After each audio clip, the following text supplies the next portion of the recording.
Everyone. This is very loud. Okay. Guess we're gonna.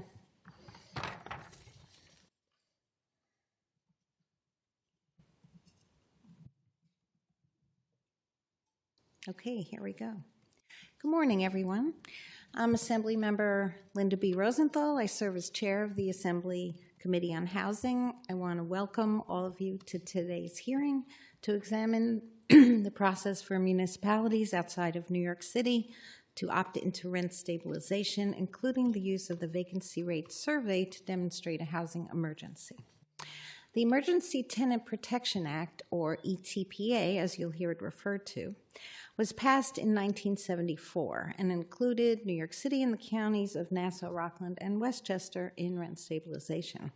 This geographically limited system continued for the next 45 years until the legislature passed the Housing Stability and Tenant Protection Act, or HSTPA, or HESPA, as some people call it, in 2019.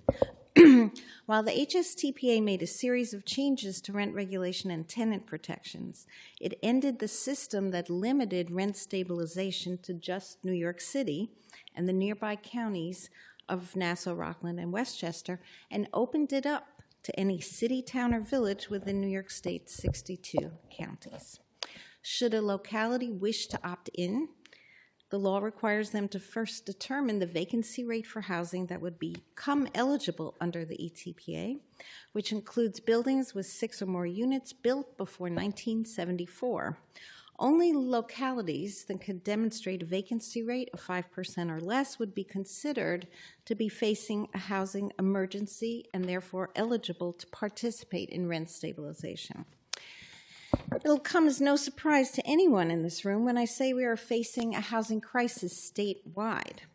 It was reported in July that Manhattan's median rents had hit a record high of $4,700. Similar increases were seen in Brooklyn and Queens. But these rent increases are no longer exclusive to New York City. They're being felt by communities across the state. Last year, a report was issued by a Capital Region Planning Commission that found that median renter wages are no longer sufficient to afford even a one-bedroom apartment here in the Capital Region, forcing many to work overtime just to make the rent. A poll that was conducted of renters in the Hudson Valley this past summer had similar findings, with some renters even beginning to cut back on groceries and healthcare expenses to afford to pay their rent. In New York City, we've seen that rent stabilization, which helps to keep approximately 1 million apartments affordable for about 2.3 million people, helps stave off displacement.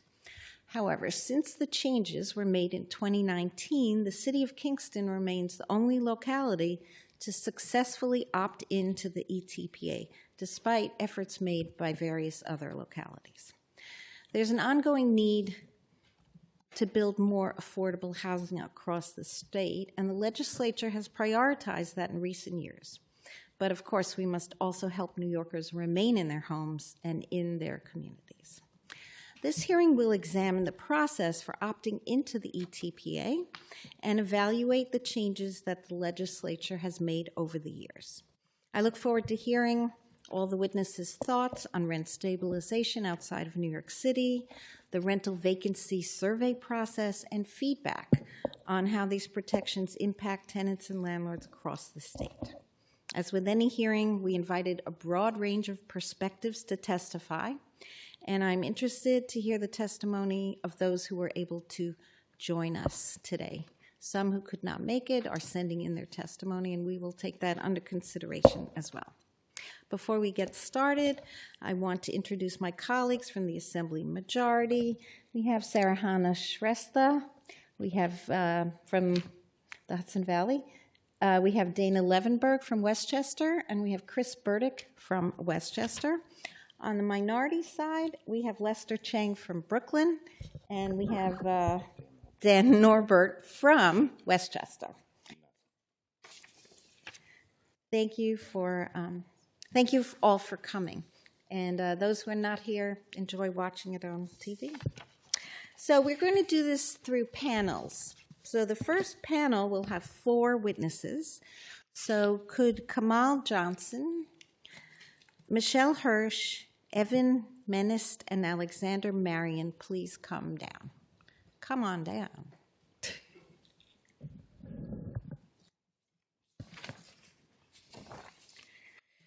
So as a reminder, witnesses have 5 minutes to provide their testimony. I ask that you not read it, but summarize the points that you want us to be most aware of. And we have received your written testimony, and we will be reviewing it after the hearing as well.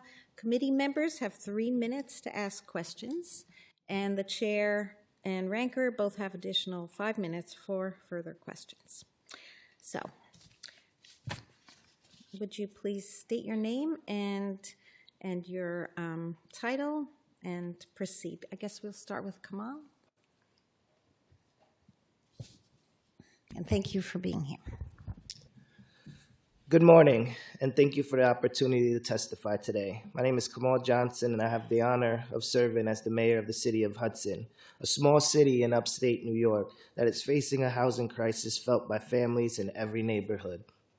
In Hudson, the median home value has risen over $320,000, up more than 12% in just the past year. Fewer than half of our residents, about 48%, own their homes, and the rental market has become increasingly out of reach for working families. People who have lived in Hudson their entire lives are struggling to stay there. Now imagine coming home from incarceration and trying to find stability in that environment. The odds are stacked against you even before you get started. Hudson does not have a homeless shelter. Every hotel being used to house the unhoused is at full capacity, and all of them are located outside of our city limits. Meanwhile, 7% of children in our school district are currently unhoused.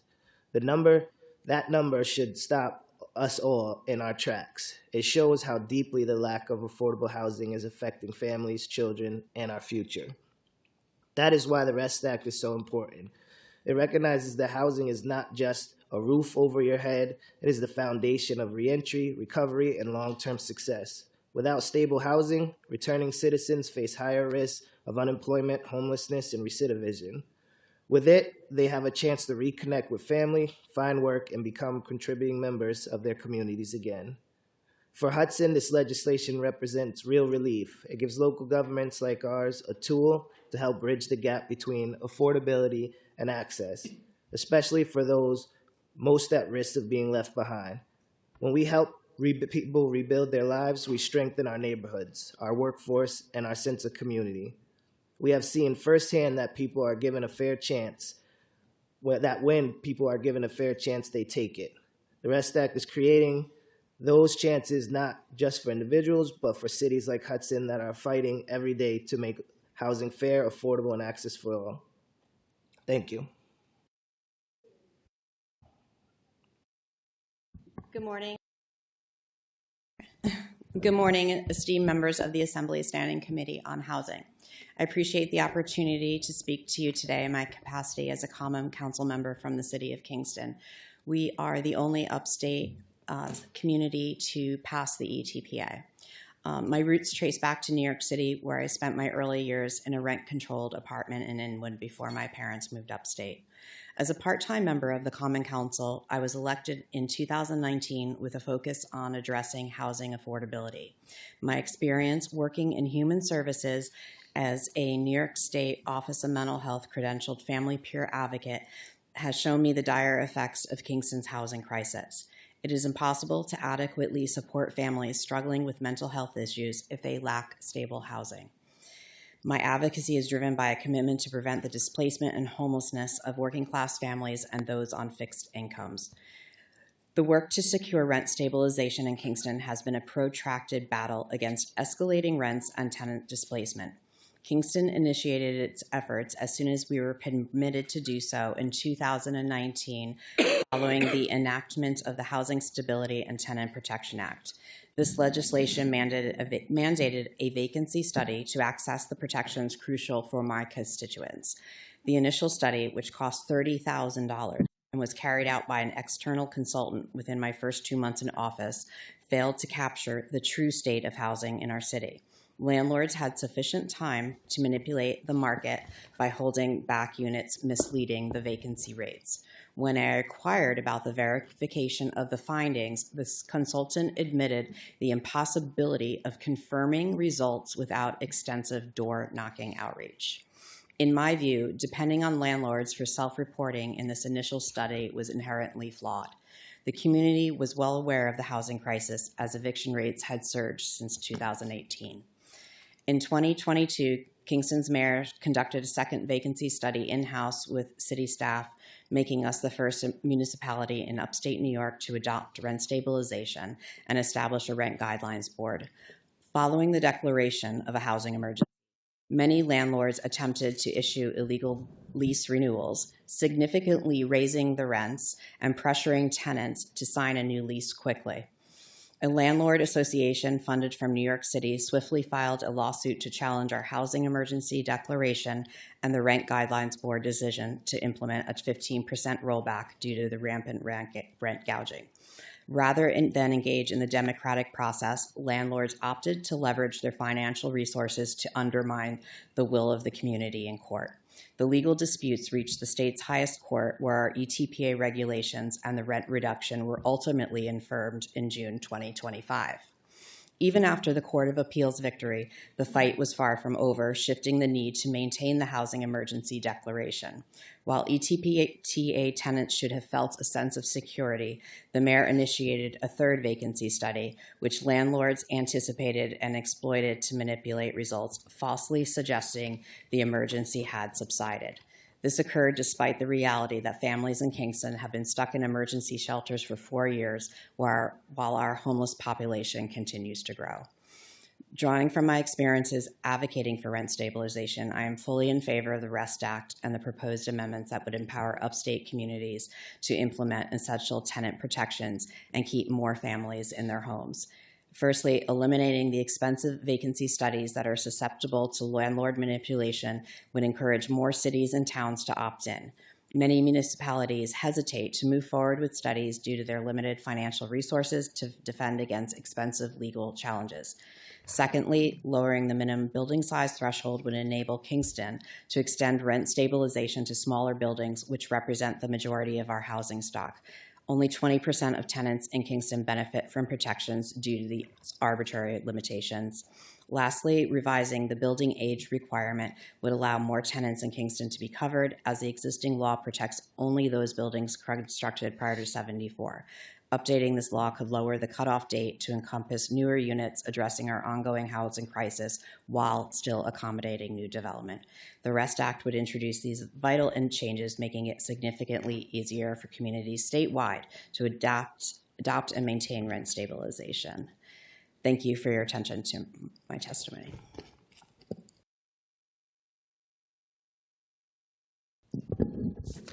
Just to get it on the record, you are Michele Hirsch. Yes. Yes, I am. Thank you. Thank you. Okay. Yeah. Good morning, Chairperson Rosenthal and members of the committee. My name is Evan Menist, and I serve as a city council member in the city of Poughkeepsie, where I've had the honor of representing my community for the past 6 years. Through the pandemic, through an economic crisis, and through a housing crisis that has only gotten worse. In those 6 years, the average rent for a one-bedroom apartment in the city of Poughkeepsie has skyrocketed from $1,254 a month to $1,919 a month, an increase of over 53%. And actually, that's only 5 years because the data for 2025 is not out yet. I'm here today because tenants in Poughkeepsie and across New York State are being priced out, displaced, and pushed into homelessness, while billionaire landlords weaponize the courts and use their endless supply of money they've taken from working people through extractive rents to block our local governments from doing our jobs. Let me be clear, Poughkeepsie has done everything right. We followed the law. We voted unanimously 9-0 to declare a housing emergency and opt into rent stabilization. Our mayor signed it the very next day. We spent tens of thousands of taxpayer dollars on a vacancy study like the state requires us to do. We did every single thing by the book. And what did we get for it? Lawsuits, delays, and red tape costing us more money for our residents. Meanwhile, our residents got rent hikes, eviction notices, and no protection at all. This is a broken system. And it's not just Poughkeepsie. Kingston, Albany, Newburgh, Nyack, all of us have tried to protect our tenants, and all of us were stopped by the same outdated state law that was written for a completely different housing market over 50 years ago. The REST Act is how we fix this. It's how we bring housing law into the 21st century. It clears away the legal barriers that landlords hide behind and finally gives local governments the power to keep people in their homes. And let me tell you, that's what my community needs. Over 60% of Poughkeepsie residents are renters. Most live in 2, 3, or 4 unit buildings that the current law does not cover. We've done our part. We've rezoned our citywide to encourage new housing, infill development, accessory dwelling units. We've joined the Pro Housing Communities program, all of it. We're working on the supply side. We've done our part, but what good is new development if the people who built this community can't afford to live here anymore? Who are we building a future for? Right now, landlords and corporate investors are creating a permanent renter class.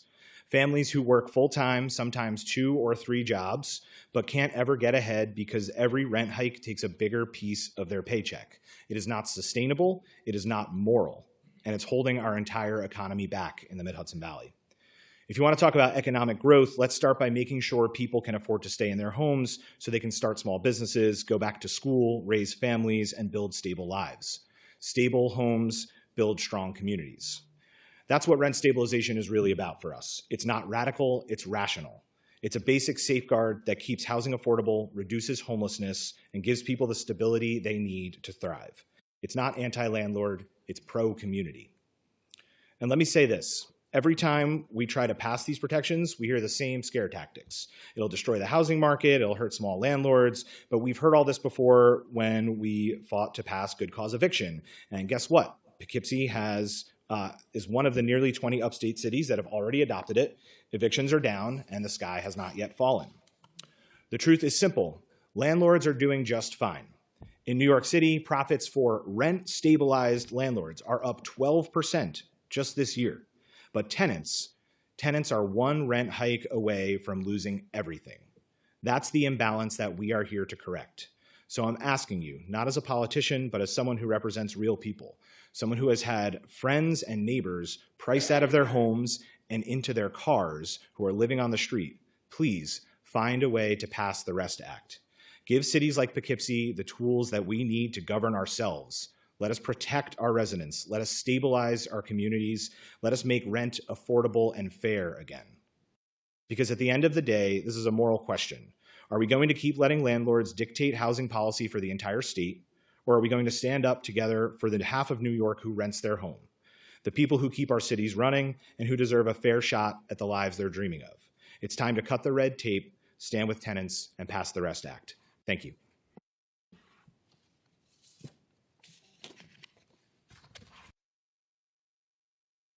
Good morning, everyone. I'm Alex Marion. I'm the Syracuse City Auditor. Thank you so much for having me. Thank you to Chairwoman Rosenthal for the invitation to testify.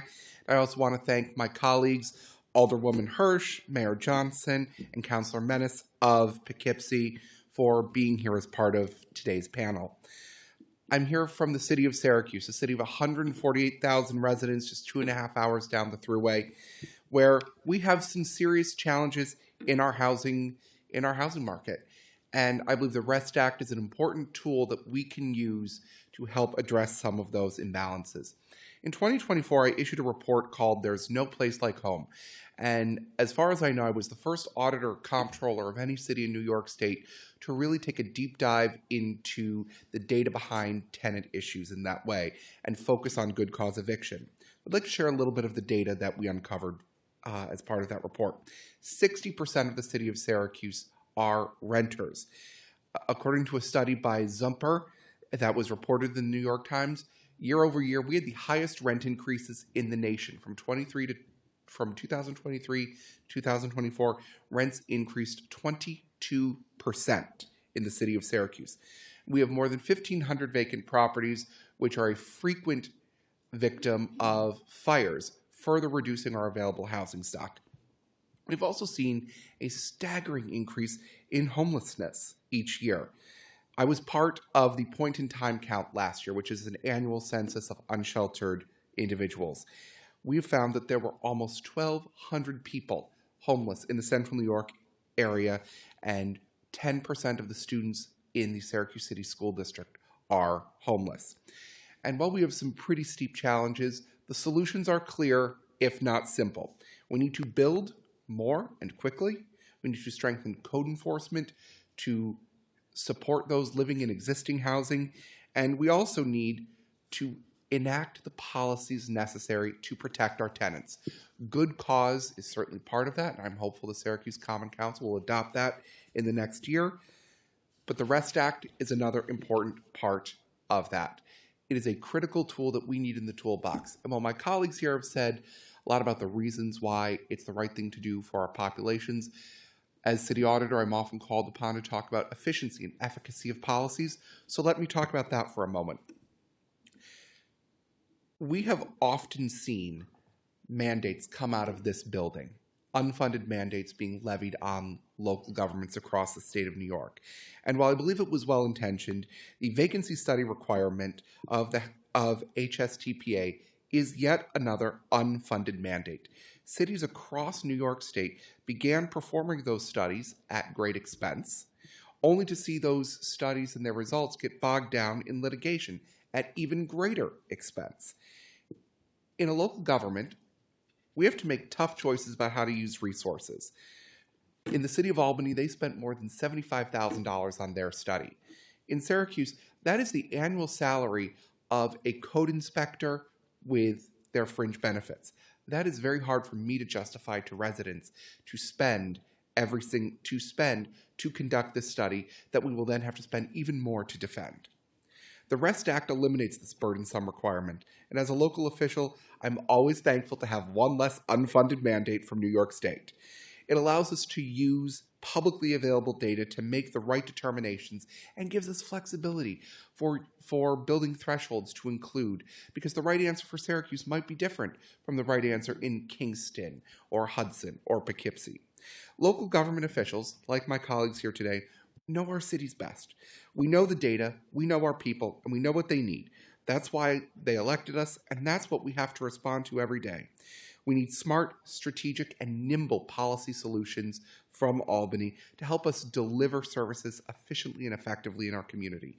And the REST Act is a critical tool in that toolbox, and I urge its adoption, and I thank you all for having us here today.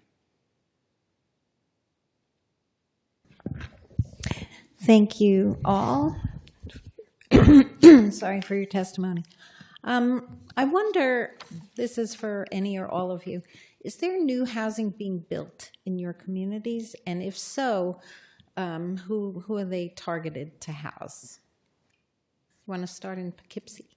Sure. Yeah.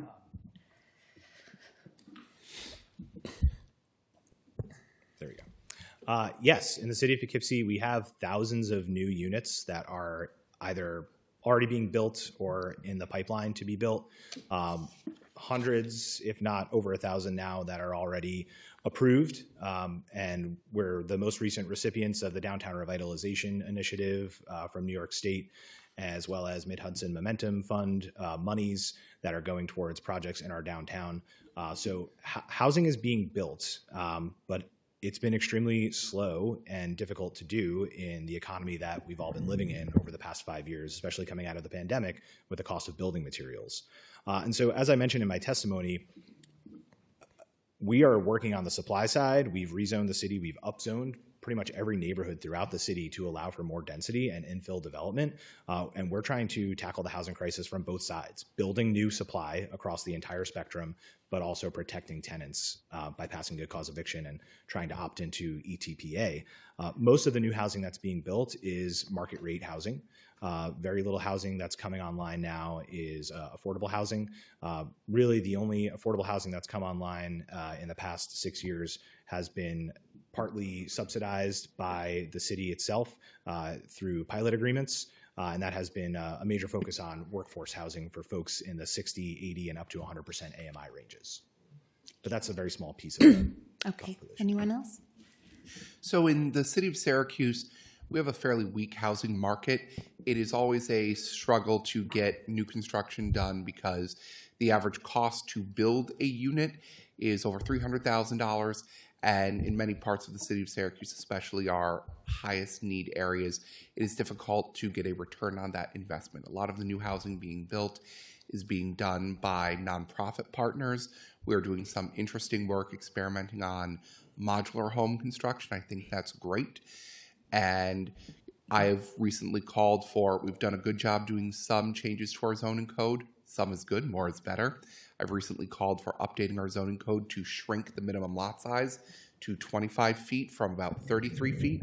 25 feet historically was the lot size, and we have a lot of lots that exist at that size right now. But we cannot build the housing we need for the community fast enough. We are also struggling to rehab existing units fast enough, which is why as rents increase, if someone gets evicted or if someone just needs to move out of a unit for any variety of reasons, they don't necessarily have an affordable place to go. I always like to say Syracuse leads the country in all the categories we shouldn't be proud of. You know, we are one of the poorest cities in the United States. We have the highest rate of childhood poverty in the United States. We have some of the most concentrated poverty for minority communities in the United States. It is very hard for folks in those areas to just pick up and go to a different unit. So while I think we need to do more to build, would love to build more, we need to build more, we need to protect the people who currently have housing available to them right now. And I think the REST Act and good cause eviction really help make that happen. Yes, the city of Kingston has also done rezoning for the whole city. We've gotten rid of single-family zoning to recreate more density. So we have a lot of projects that have been approved and are in the pipeline. Anything that is being done privately, the affordable units are at 80% and workforce is up to 120. Those apartments are not affordable to the community that lives here. And I'd just like to say also that if we currently have about 1,000 affordable apartments covered under ETPA, and if we lose those, the equivalent would be having to build, 9,000 units, like 10,000 units to get a 10% affordable rate. So we just still need to keep those apartments affordable. Thank you. In the city of Hudson, we in our housing pipeline right now, we have about 300 to 400 units. We've also passed good cause eviction and all the legislation to protect our tenants. The issue is that we're a very dense city, so any of our projects, that's literally the only land that we have to build on. And that means giving developers pilots, which often isn't as popular, as they could be. So we definitely struggle to protect people who want to live in our city. Okay, thank you. My time is up. I'll be back for another 5. Assemblymember Burdick, questions?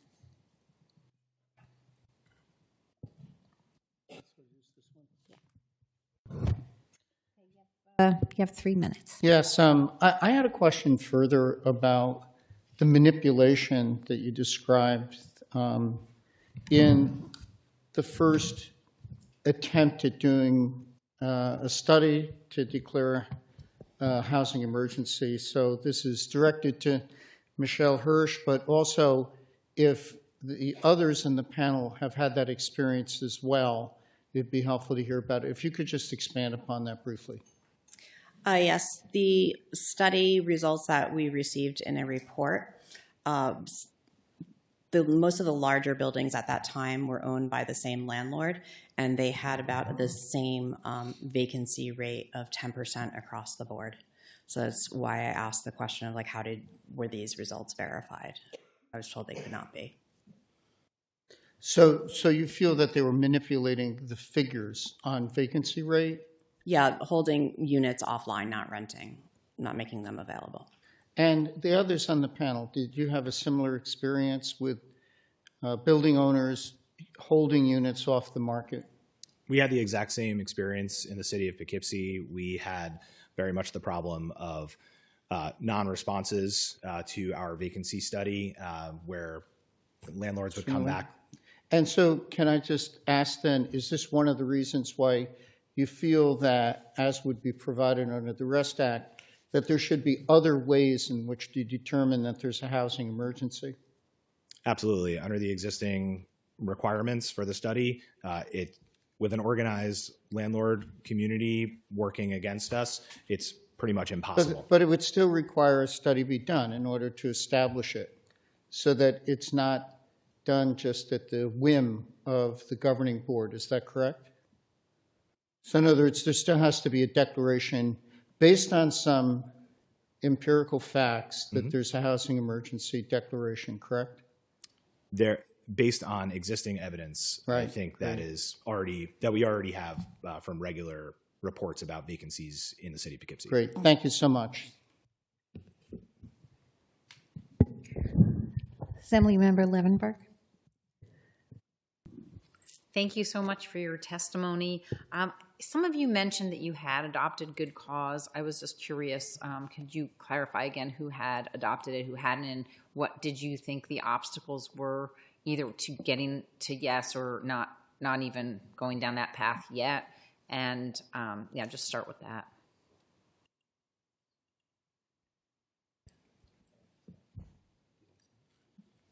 Yeah, I'll happily start. So we passed good cause eviction as a local law before it was passed as a state law. We were taken to court, had to spend, again, thousands of taxpayer dollars to fight that in court. It was overturned.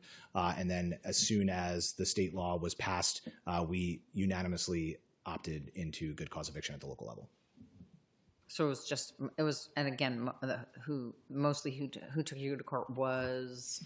It was an organized landlord group. Got it. Thank you. Yeah, and that's the same in Hudson. We also passed good cause, and we got, numerous threats of lawsuits and organized landlords standing up, and some of them even threatening to increase rent now. I'm sorry. Did they also challenge you after it was passed or not? No, it died down a lot when it passed. Got it.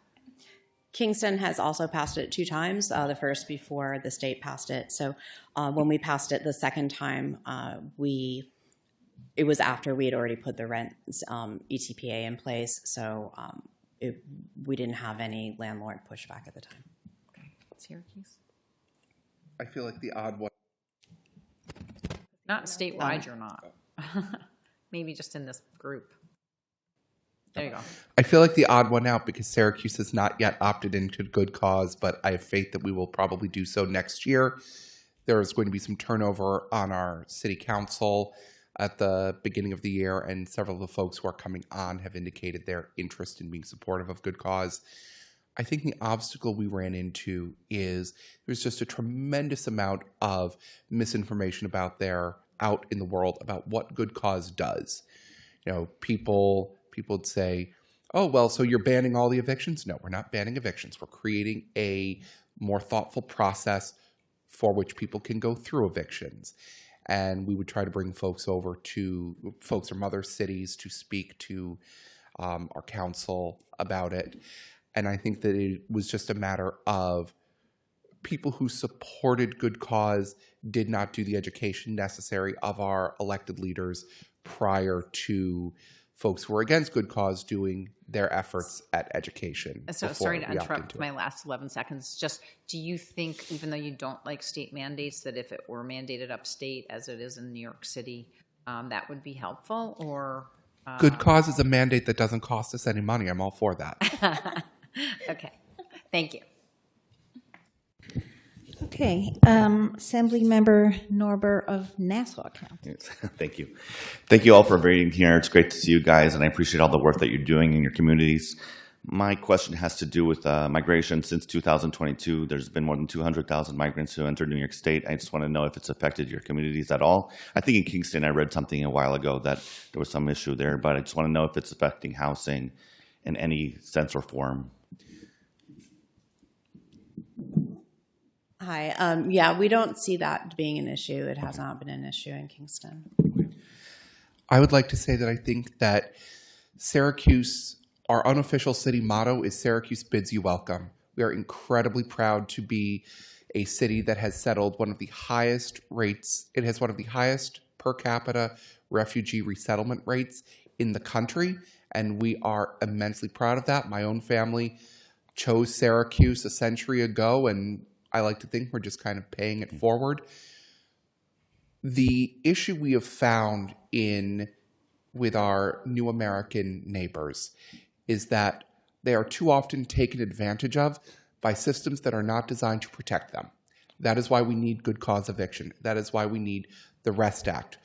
We have folks who come to our country who do not know that they can and should call code enforcement. They do not call the police because they are from countries where you do not call the police. We want to give them all of the legal protections possible so that they are comfortable advocating and fighting for the housing that they need and deserve.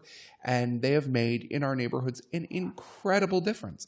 We see them opening up small businesses and rehabbing dilapidated old houses and having these beautiful multi-generational families coming and living together and, rebuilding blocks that have been neglected and blighted for years. I couldn't be happier to have our immigrants and new American neighbors coming in every day. And do you feel like landlords are also cooperating or being with the? I'm going to say not every landlord is the problem, but the problems we have are big problems. Okay. And the folks who are causing problems, that's why we need laws like good cause, like the REST Act, to make sure that the folks who do seek to take advantage of these folks are not doing so. I would just echo the comments from my colleagues from Syracuse and Kingston. We're seeing very much exactly the same concerns, especially that we're seeing in Syracuse with new Americans, having concerns with calling the authorities, calling the building department, things like that. We want to make sure they feel safe and protected to do so, but also that we've had a tremendous growth in our community from new Americans, especially from the Oaxaca community in Mexico. That's why they call us Poughkeepsie, which we're very proud of. So it's been a wonderful influence in our community, but it's certainly not in any way contributing to the housing crisis. Okay. Most of the demand for housing is not coming from new Americans. Thank you. Assembly Member Chang, you have 3 minutes. Let's get this thing out. All right, thank you everyone staying over here, testimony over here. And I know this is a big concern for housing as I represent Brooklyn, high density. I never own a property, always rent. 24 years in the military, I always travel around, so I get to have to rent all the time. But I'm more targeted to Syracuse, Mr. Marion, because you're the biggest one out of the all four in population. Because you're a city auditor, you have a finance accounting background?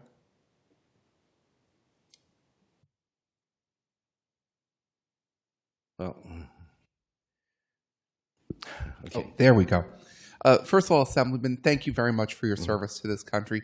No, my background is not in accounting. I'm not a CPA. I have a master's in public administration. I've spent my career working in and out of government.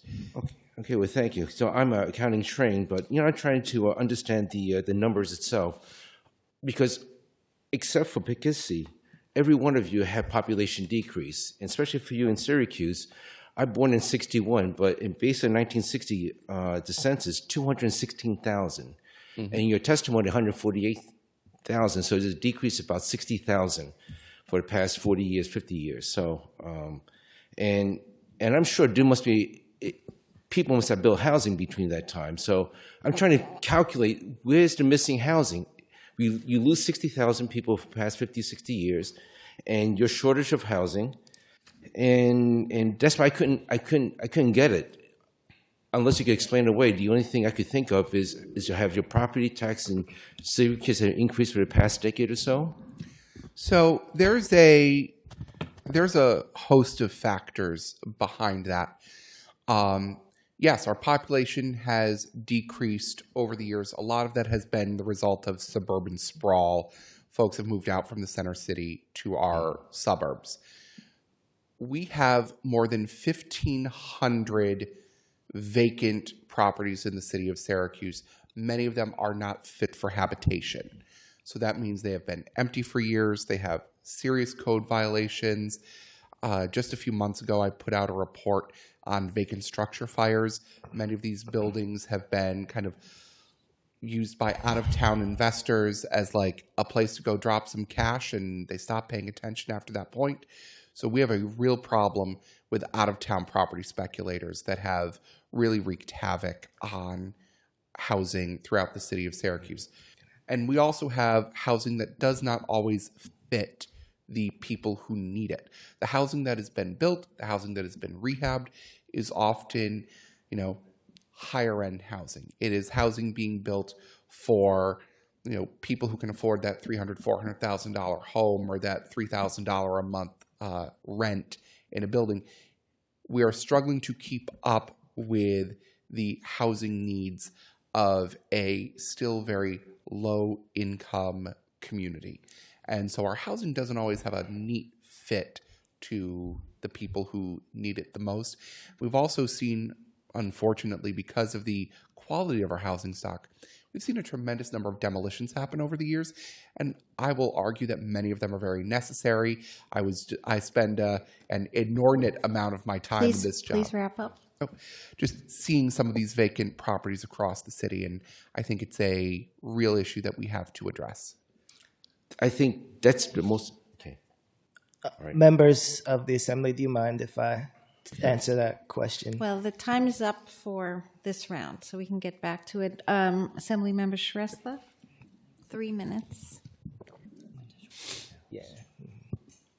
Good morning. Thanks for coming up to Albany. I do have a question for all four of you, if there's time, which is, why do you think it's important to allow municipalities to set their own parameters when you're opting into rent stabilization? If you could also give us some examples that are specific to the city you represent. I'll start. I want to mix that with the last question as well. So the city of Hudson, us in Kingston, had the greatest migration of people coming from larger cities in the state. Right now, Hudson is nicknamed Brooklyn North. With that said, our population dropped, and that is due to factors of short-term rentals, Airbnbs, the cost of living being too high, and I believe that this legislation, this can help us out a lot. Thank you, Assemblymember Shrestha. So in the city of Kingston, 60% of our housing stock, rental housing stock, is units with buildings with 1 to 4 units. So definitely bringing down the threshold on the current 6-unit limit would be very helpful. Also, I would like to just piggyback on the last question. The city of Kingston lost 30% of its buildings with units 5 to 7 units. And we believe that those were then purchased. Those were like former single-family homes that had been turned into multi-units. Those were then purchased and turned into short-term rentals. So, thank you. In the city of Poughkeepsie, in my testimony, I stated rent increases just over the past 5 years have been over 50% for a 1-bedroom apartment. So it's not a one-size-fits-all approach. I think that applies to every city. We all have our own unique housing needs, and I just truly believe that local municipal leaders see it on the ground. Like I said before, I personally know people who have been forced to live in their cars just because they can't afford housing, and these are people with good jobs that make more money than I do, quite frankly, and we know our communities better. So having those tools, we can implement the right size solution for our city. And in Syracuse, we have, in my report I referenced earlier, which I am happy to send to you as well because it really goes into some of these numbers in depth, a majority of our housing is fewer than 10 units. And that is, I look at that as part of the good cause threshold. A vast majority of our housing is buildings with fewer than 10 units, single-family houses, duplexes, things like that. But we also have massive buildings. It's currently offline. There's a building known as the Skyline, was in the hands of some slumlords who kind of let the place go over the years, but that is over 300 units in it. So we have such a broad range of housing in the city of Syracuse because we're a larger city. We're a very diverse city. We're a very dynamic city. Our neighborhoods are all different. Our housing stock is different. So I'm a firm believer that the more opportunities we have to really tailor make policy that fits for Syracuse and for Kingston and for Poughkeepsie, and for Hudson, the more we can make policy that is tailored for what we need, the better it is for all of us. Thank you so much. So who pays for these vacancy studies? The municipality, the taxpayers. So when there are, at least in Kingston, when there are repeated lawsuits, who pays for that? Who pays for the studies having to be redone and defending your case in court? So our first study was paid, we paid $30,000. That was to an outside consultant. All legal defense and further studies have been done in-house. I tried to get those numbers, but I was not able to. But ultimately, it is our taxpayers that bear the burden. Same in the city of Poughkeepsie. We spent $30,000 on our first vacancy study, which is a pretty large chunk of change for a city of only 32,000 people. And the lawsuits were fought mainly in-house, but since the ETPA study was overturned, we have sought outside counsel, which is again costing additional funds. We have not performed one of these studies, but more than likely, just based on how we do things in Syracuse, we would hire an outside consultant. We've had outside consultants, a firm called CZB, do several other housing market-related studies for us that were easily in the six figures.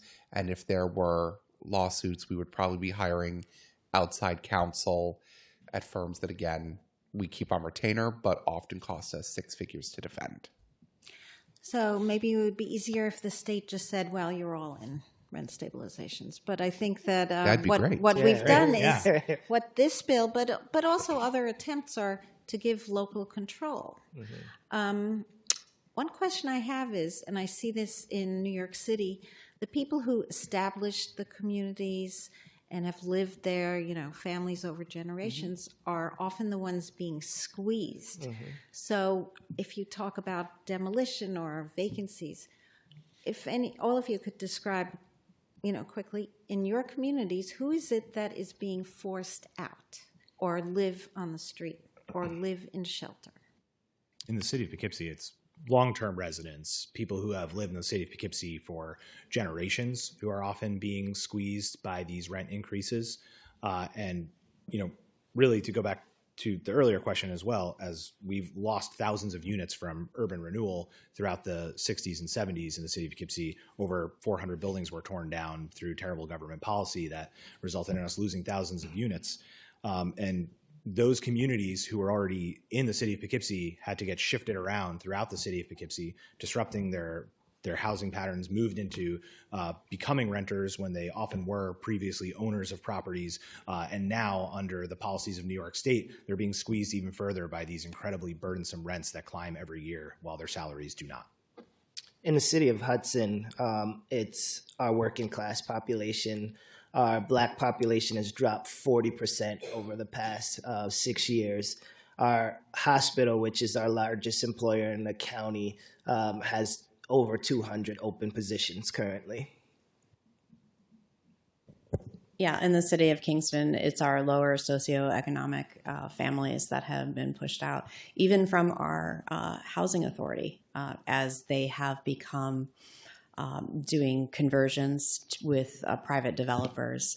The AMIs go up with the tax credit program. So there's less affordable housing at the 30% and lower median income. So it's our lowest income people, it's our seniors, it's our people with disabilities that are getting pushed out.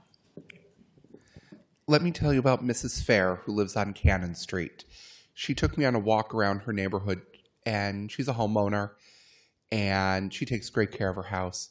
But she showed me all of the vacant buildings on her street, the dilapidated properties on her street that have been owned by slumlords and speculators and out-of-town investors for years. And the person who is really being hurt there is someone like Mrs. Fair, who has not seen a return on investment. She's lived in her house for, I think, 20 years. She's not seen the return on investment because as good of care as she takes of her house, if the rest of the street cannot be maintained or taken care of by people who are really invested in the future of Cannon Street and Webster Ave and all the streets around there, you're not going to see people like her accumulate generational wealth and be able to grow and invest in their neighborhood. So it's people like Mrs. Fair that, I get worried about. Okay, my time is up, but I thank you all for your testimony and for your time, and look forward to hearing from you in the future. Thank you. Thank you. Thank you. Okay, our second panel, Oksana Mironova and Genevieve Rand, please come take your seat.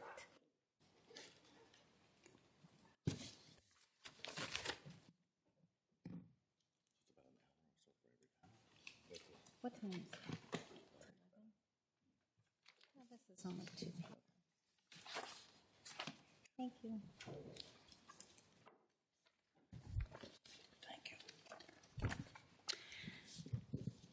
Okay, please state your name and your position, and then you have 5 minutes each. Hi, thank you so much for having me. My name is Oksana Mironova, and I'm a senior policy analyst at the Community Service Society of New York. Thank you. Once again, thanks for holding this hearing.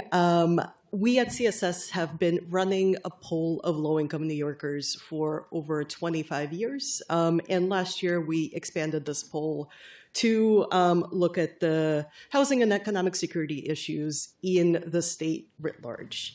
And most of the things that we found that relate to evictions and homelessness really echo what we just heard in the municipal panel that just happened. For example, we found that nearly 23% of tenants surveyed in Syracuse in 2024 reported an eviction attempt. That's 10 percentage points higher than New York City and statewide. Additionally, survey respondents from Long Island, so both Nassau and Suffolk counties, reported the largest share of owed back rent and eviction attempts in 2024, 22%, so 1 in 5 of any New York subregion. Additionally, Latino and Black tenants in New York State are most vulnerable to housing insecurity associated with evictions.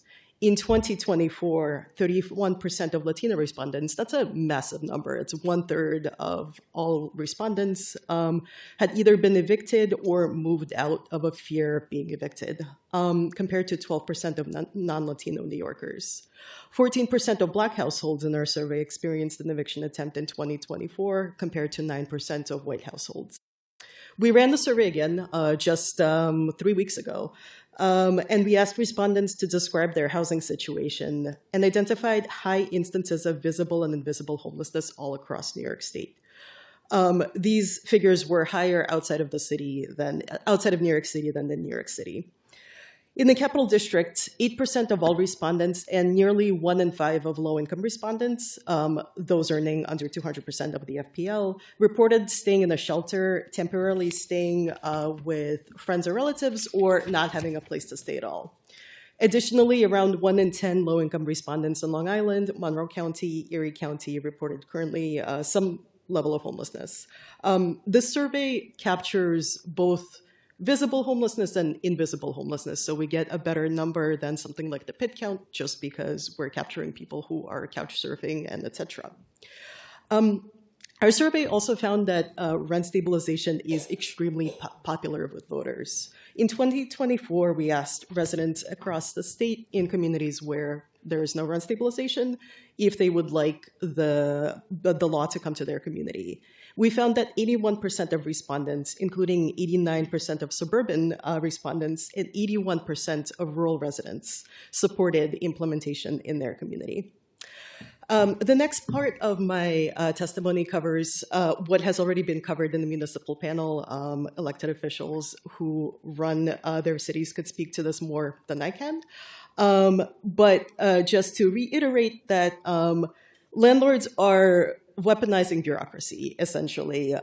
They're using the vacancy study to block policies that would put a limit on profitability of rental properties in their communities. And there is also a chilling effect. So this goes beyond the municipalities that have tried to opt into the ETPA and were unable to do so.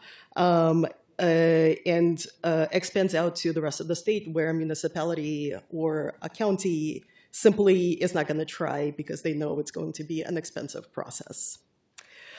From our vantage point as CSS, we find that the REST Act will simplify the process of opting into rent stabilization, ensuring true home rule over housing affordability, which is the key issue for New Yorkers across the state. Municipalities will be able to use a wider range of data to declare housing emergencies, including rent burdens and homelessness rates. I work with data all the time. The vacancy rate is a pretty weird way of measuring a housing emergency. Things like rent burdens and homelessness rates make a lot more sense, and it's great that the REST Act will allow local leaders to be able to pull on those rates as opposed to something very specific and that made sense in 1974 but really doesn't make sense anymore. Taken together, our findings show that housing instability and homelessness are widespread across the state, disproportionately affecting Black and Latino tenants, and that residents overwhelmingly support rent stabilization as an urgent solution. The REST Act will help modernize and expand the state's rent stabilization system. Thank you.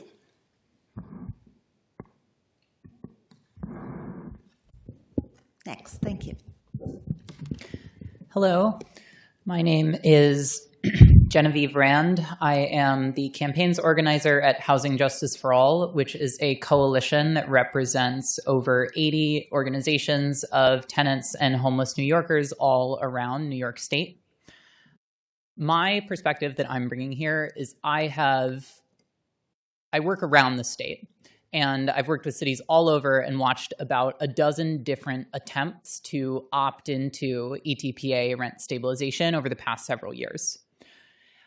I want to tell a story of my specific city. I live in Ithaca, New York. Earlier this year, I attended a town hall on ETPA in the city, which has been trying to opt in some form or another since 2019. And on the wall, there was a board that was asking attendees, if your rent was stabilized, what would you spend the extra money on? Some people wrote things like save for a rainy day or get a car that they can drive to work. But the single most common answer on that board was to go to the doctor or the dentist. These people came to a town hall on rent stabilization in my city because they can't afford to go to the doctor. And I've witnessed things like that across the state in my work. All around the state, cities like mine are stuck in limbo. Like, we began opting in 2 years ago, and that opt-in is frozen because the law is broken.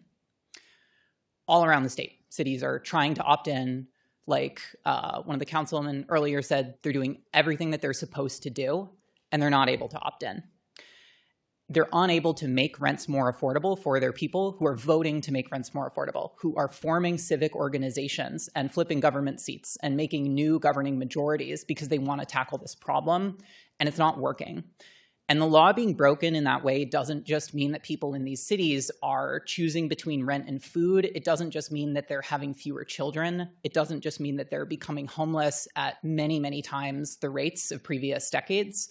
In my city, it's a 366% increase over the past 10 years, and that's not unusual. It also means that they are losing faith that government can solve their problems. We know who's most likely to rent their homes in this state. It's young people, it's Black and immigrant New Yorkers, it's working class people. And these are the exact voting demographics that you are losing to this crisis of faith in government. And that loss has led us to a pretty serious, extreme time of political darkness and fear. I would like to give people the option and the faith that engaging in their government is actually able to improve their lives. There are, the list I have here is Ithaca, Rochester, Albany, Kingston, Poughkeepsie, Nyack, Newburgh, New Paltz, Catskill. All of these cities have in some way taken Democratic votes to initiate this process, and all of them have gotten stalled and held up. Those opt-ins have been stalled, sued, or shot down in some combination. And this state legislature voted in 2019 to give cities this power. They said, you have this new tool to address housing affordability in your cities. And so many people have tried to take it, and it has not worked. And I think many people across our cities are increasingly asking themselves, what is the point of caring about democracy if it can't provide them with a home to live in or food that they can afford? I think that we have a responsibility to give them an answer to that question and to fix the broken process that is currently unable to solve that problem for people. And I also think, for what it's worth, that this year we have seen a sign of hope that it is possible to win that faith back among those same groups of people who are hurt the most by the rising costs of living. And we've seen that it requires showing people that politics can actually solve their economic problems and make them safer and happier. And in New York, that starts with your rent. The difficult truth here is that spinning like tinker at the edges, ruffle no feathers 10-year policies does not excite people. The rent is too high. They want to deal with it. We have to make that simple for them. That's my time. Thank you. Thank you. I have a question. So in 2023, we passed a law that imposed a $500 fine on property owners who failed to respond to surveys. Some surveys took 3 months. Some survey, Albany, for example, took 8 months. Can you describe how the process could be streamlined, perhaps, or is there a different idea that you might have about that? Either one. Yeah, absolutely. Thank you so much for that question.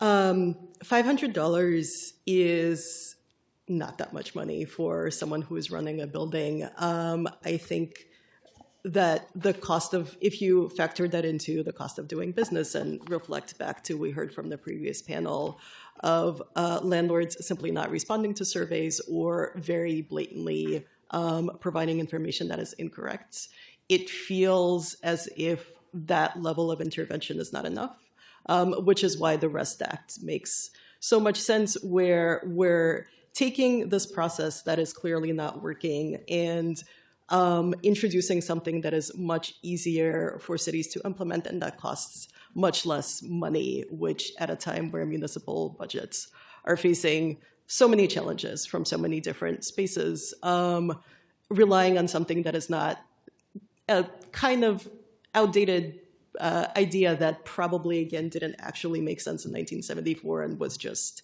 a matter of compromise between the governor and the legislature at that point in time. From a methodological perspective, having more options and having more data points available to declare an emergency just makes so much more sense. Okay. Yes. So in Albany, when Albany did its vacancy survey, 71% of vacancy survey respondents, the landlords, declared themselves exempt from the survey. In Rochester, 83% of landlords just did not respond to the survey.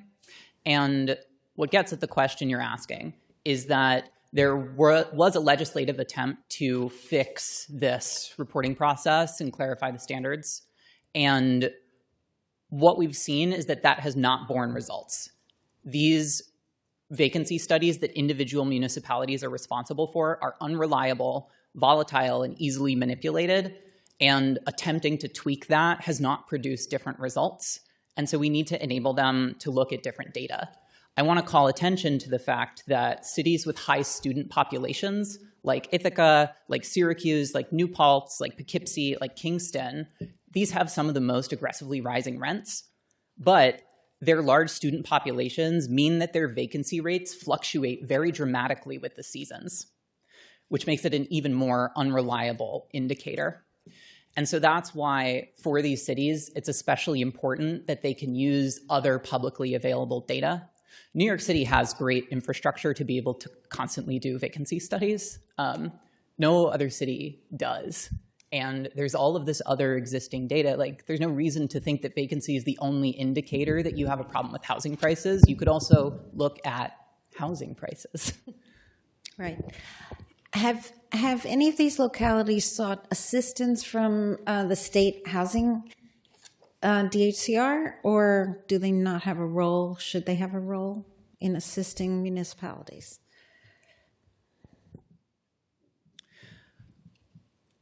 I'm not aware of cities being able to seek assistance from DHCR on this vacancy study process, but I can't speak 100% authoritatively because I don't know everybody who's reached out. I know that they don't have a formal role in doing this, and that cities are responsible for figuring out basically entirely on their own how to conduct these studies. Some of them hire outside contractors, some of them do it internally. And no matter how they do it, if they get a result that the real estate industry does not like, they sue them until they back down. And several cities have run out of money to even litigate these lawsuits and have undone their opt-ins because they can't handle the lawsuits. And so I really want to emphasize that the most helpful thing that the state could do is not tweak around the edges of that vacancy study program. It is allow cities to look at other information that they know indicates that they have a housing affordability crisis. Want to add anything? No? Okay. Okay, my 5 minutes are up. I will pass this to Assemblymember Burdick. And we've also been joined by Assemblymember Gabriela Romero. Thank you for your testimony. I have to say I'm a little biased coming out of local government, that I think that local government should be given more latitude. And that's one of the reasons I'm a co-sponsor of the REST Act. And I think that you both and prior panelists have demonstrated well the need for the REST Act. I'd be curious how you would see it being applied. In other words, how would you go about it? What studies or ways that you would try to establish a housing emergency as well as building size? Yeah, absolutely. I could start. I too agree that home rule is incredibly important, especially for something like rent. Every single housing market in New York State is so different. So, and again, we heard a little bit about this on the panel. Syracuse is very different from Hudson. Rochester is very different from New York City. Hempstead is really different from Buffalo. So having giving that power to the local leaders to figure out what exactly is the right, like what exactly should the rent stabilization process respond to. 6 units or more probably doesn't make sense in a lot of places where the rental market is single family homes. Yeah, so having that needs to be figured out locally. In terms of the data points that could be drawn upon, rent burdens, homelessness rates, eviction rates are great indicators of a housing crisis. We see in New York, because like Genevieve said, we do have the capacity to run a vacancy survey that I have to say, I love the data that it generates. It is really rich, but we have been running this survey since the late 60s, and it was built into, oh, sorry. If I could, no, Yeah. if I could, Genevieve, if I could get your thoughts too. A great place to start would be to use the data that rent guidelines boards themselves use to set rent adjustments, such as landlords' net operating income increases year over year compared to tenants' rent price increases and their cost of living. And what do you see as reasonable building size, or do you concur that it really depends and differs from one community to the next? It differs really dramatically. The proportion of housing stock that's covered in different cities that have tried to opt in has varied from about 10% to like 20%. Thank you. Very quick question. Do you think that HCR should be providing support through guidance and such, similar to what the chair had asked before? Any thoughts on that? Whether New York State Division of Housing Community Renewal should be giving some technical advice as needed? I think that the problem is not technical errors. It is the weaponization of lawsuits by a for-profit real estate industry, and that only changing the standards for opting into rent stabilization will address that problem. Even though any help anybody can get is welcome, that is the only solution. Thank you. Appreciate your testimony. Thank you. Assemblymember Dana Levenberg. Thank you so much both for your testimony. I'm just going to kind of follow up on my colleague, Assemblymember Burdick's question. What do you think would change if rent stabilization was expanded upstate through the passage of the REST Act? Can you just sort of draw the picture? Absolutely, yeah. I think that eviction rates would go down over time. And this is something that we saw in New York City with the when the HSTPA closed a bunch of loopholes that the ETPA had gathered over the years. We saw a stabilization in both eviction filings, which is a big deal, as well as eviction rates. You'll also see a greater sense of stability within rental neighborhoods as well. In New York City, households that are rent stabilized are more than 3 times as likely to live in the same place for decades at a time as households that are not rent stabilized. We have very clear data from across that city that shows that when people have rent stabilization, they are able to stay in their homes and neighborhoods longer, put down roots, and have children.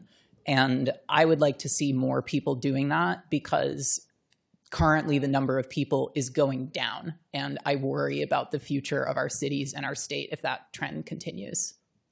And just to address the devil's advocate question, in terms of what we usually hear from landlords is that with rent stabilization and with caps, that they're not able to keep up the quality of the housing stock. So maybe you could address that. Yeah, that argument has been pretty thoroughly debunked. You see cities and states with rent stabilization. So New York City has gone through waves of housing crises, and you saw a collapse of the rental market and of housing stability at a time when rent stabilization was strong in the 1980s, and then a climb without changes to rent stabilization. So there's not actually factual evidence that that relationship exists. The fundamental principle of rent stabilization is that the rent adjustments are set based on both the costs of running the property and the costs that the tenants experience, the cost of living. And so it is, as Oksana said, thoroughly debunked that a policy that looks directly at that would somehow ignore that. Thank you.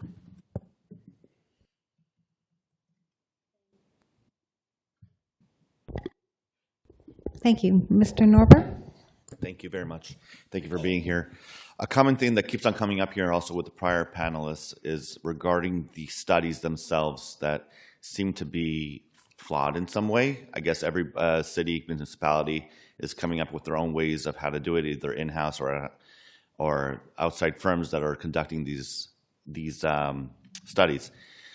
Do you guys have any suggestions what's better, if they should start doing it in-house? Because if they are spending $30,000, $40,000 for outside firms to conduct these studies, and then they come back and then these landlords or these organizations are suing them for the outcomes, I mean, that's a losing battle. And I would like to see what your thoughts are regarding how we could do that a little bit better. Maybe it should be something from the state, maybe something a little bit more cookie cutter that we could do for all the municipalities. Yeah, we've thought a lot about this, and our suggestion for something cookie cutter that we could do for all of these municipalities is pass the REST Act, which would allow them to use other municipal data so that they are not stuck in this vacancy study cycle where political lawsuits are weaponized against them for following the rules that are put in front of them. To add to that, I cost out and run surveys, and even if it's done in-house, even if you're not outsourcing it to a university or a company that is obviously going to take a cut, it's still going to cost thousands of dollars, if not tens of thousands of dollars, just because you need experienced interviewers, surveyors to go out and do the survey. You need, in order for it to be valid, you need a good scientific frame, so you have to buy data in order to even run the study. So no matter what, the REST Act makes so much more sense because it's relying on a plethora of information that already exists out there. Sure. If I have some more time, just add another question. Regarding evictions, is there any study regarding evictions in the statewide in what areas in our state are suffering from more evictions, more or less? You were talking about the city, that it went down, that it got a little bit better in the past few years. Is there any way to see how it's going outside the city or upstate or in Long Island? Yeah, absolutely. So there's much less data. We have been running a survey just for 2 years, so it is a very limited data source, and we hope to continue on running it. So we'll have more data later. But it does seem like the evictions outside of the city are far outpacing evictions within New York. And Long Island and Syracuse are the two places where we're seeing, and the Capital District actually as well, are the places where we're seeing a ton of evictions happen. Specifically in that data, Syracuse, 23% of residents reported experiencing an eviction or forced displacement attempt in the past year, and that was 10 points higher than in the city of New York. And we see that trend reflected in other cities as well. People are far more likely to be evicted or pushed out of their homes outside of the city than they are in it, especially when they have rent stabilization. As I mentioned earlier, their tenure in rent-stabilized apartments is much longer, and that's because they're not getting kicked out. Understood. Thank you. Thank you, Assemblymember Chang. Thank you very much for being here. I have a question directly for you, Ms. Marinova. You mentioned you have these surveys for both Latino and Blacks. How about the Asian itself and the Chinese? Because we represent 12% of the state. In my district, 60% are Chinese. So where are the data for this? Yeah, absolutely. I'm happy to provide that. I'm happy to send you that data after the fact. We find that in New York State, the eviction rates for Asian Americans and Asian immigrants overall are pretty similar to eviction rates of white residents, which is why I didn't include it in my testimony. If you, unfortunately, our sample is too small to divide that down by income and by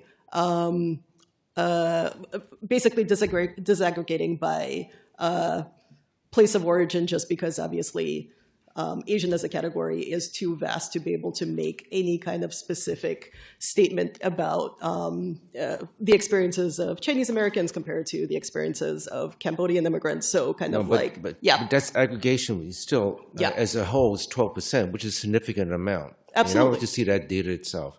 Now, next question for both of you is, if we do have rent stabilization in effect and rest, is it enough to give incentive for housing developers to build houses if you have this type of regulations?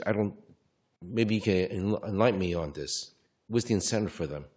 Yeah, absolutely. So the way that our rent stabilization system is built in New York City is that newly built housing is not rent stabilized. And so that is, the relationship is just not there. But even in places where rent stabilization, and this is outside of the country just because the rent stabilization systems in California, the new ones that got passed in St. Paul, in Maryland and Maine are the last couple of new rent stabilization policies.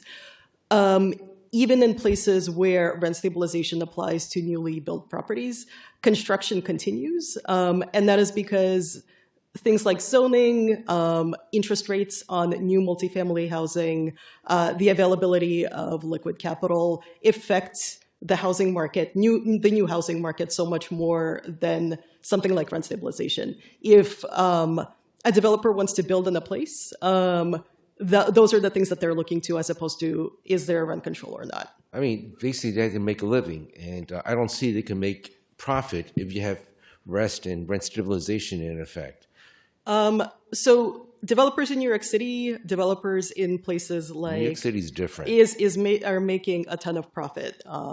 It is Without. Okay. Next time. Assemblymember Shrestha. 3 minutes. Thank you. So we talked a lot about, one of the challenges being the legal battles that municipalities have to go to defend even their declaration of a housing emergency.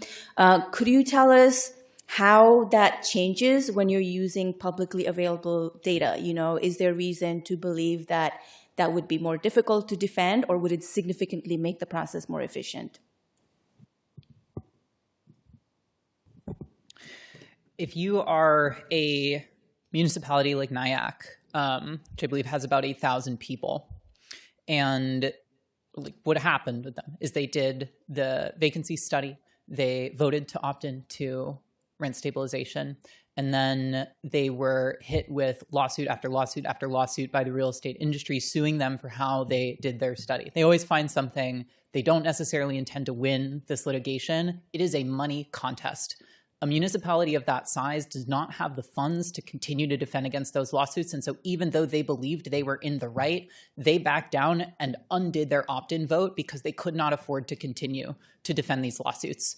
And so I fully believe that the real estate industry will continue to try to weaponize the judicial system to prevent cities and New York State from making rent more affordable and making it harder to exploit working class people in their homes. But if you are looking at something like statewide data or census data or ACS data, a local landlord association trying to sue the United States government for their census methodology is going to be a much fairer fight than suing a tiny town for a process that they don't have the infrastructure to do and had to do to opt into a law that they already know they need anyway. Thank you. Okay, Assemblymember Romero. Thanks. You guys have talked a little bit about, obviously, the housing impacts of this, but do you have any information about maybe public safety, local economy, impacts of rent stabilization? The extraneous or outside impacts, things like this? Yeah, absolutely.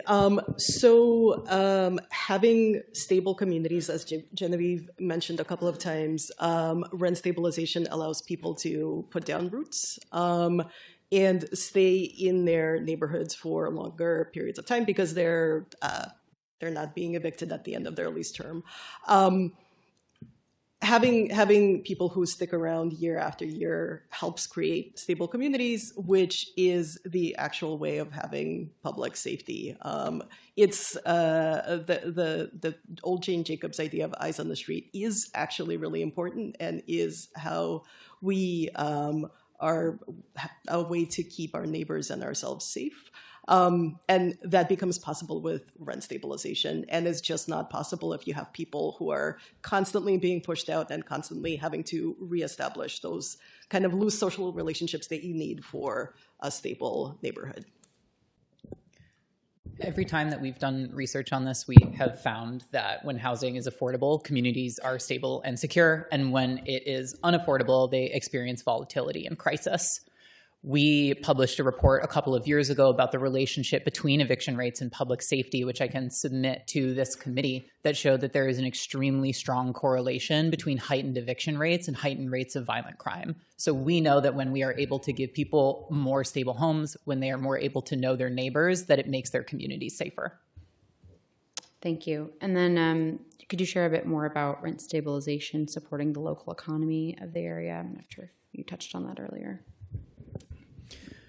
Right now, the portions of people's incomes that are going to rent is largely being exported outside of their cities. And when they are spending less on rent and more money in their local economy, going out with their friends and families, patronizing local businesses, that makes the local economy more vibrant.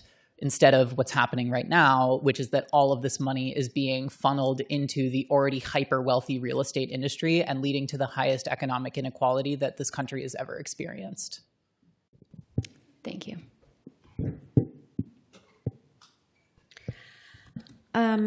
Okay, I have a question for Oksana. I believe, is it 141 localities across the country have laws about this, how to conduct a survey or how to determine what the vacancy rate is. Could you go into how New York State differs from every other locality? Absolutely. New York State is the only place in the country where we are required to do any kind of survey to establish a housing emergency.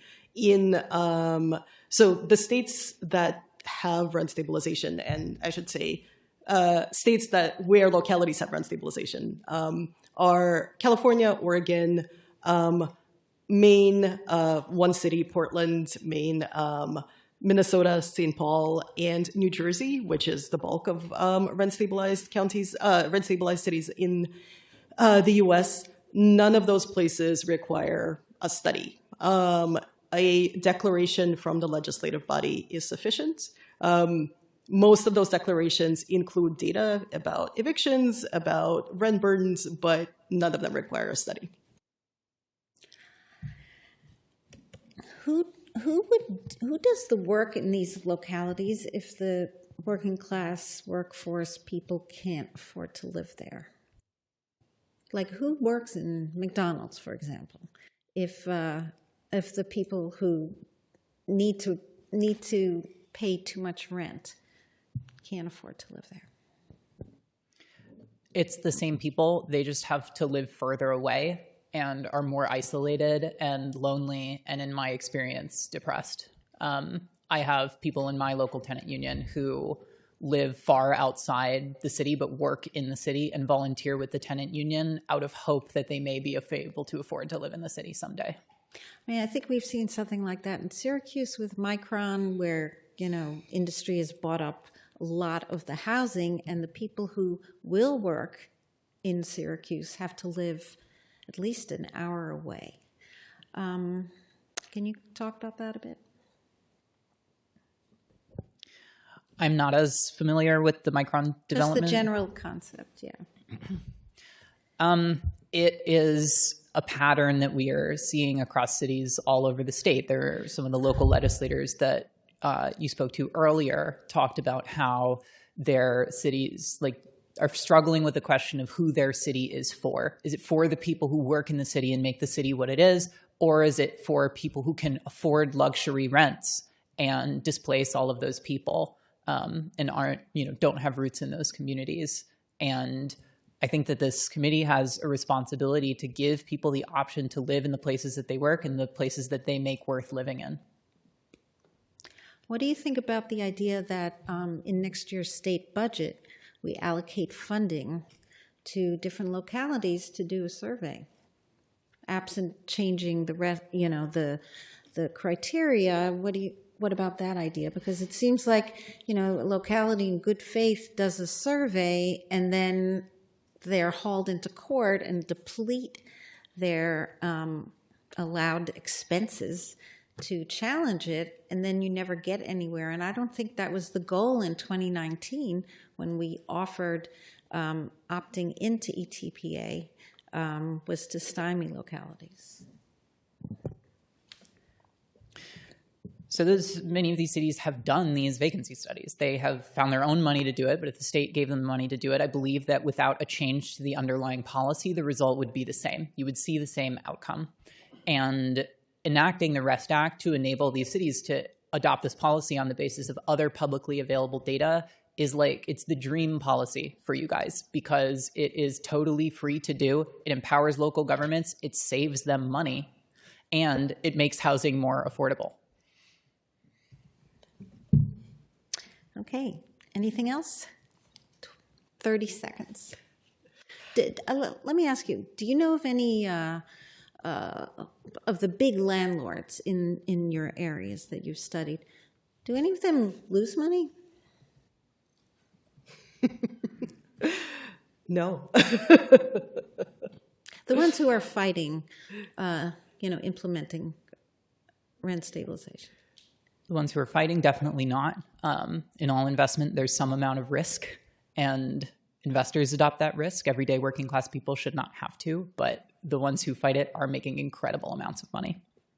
Okay, thank you. Okay, we're going to take a 5-minute break, and then we get our next panel. Thank you.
is comprised of Jason Mays, Ben Surface, Marcy Kobach.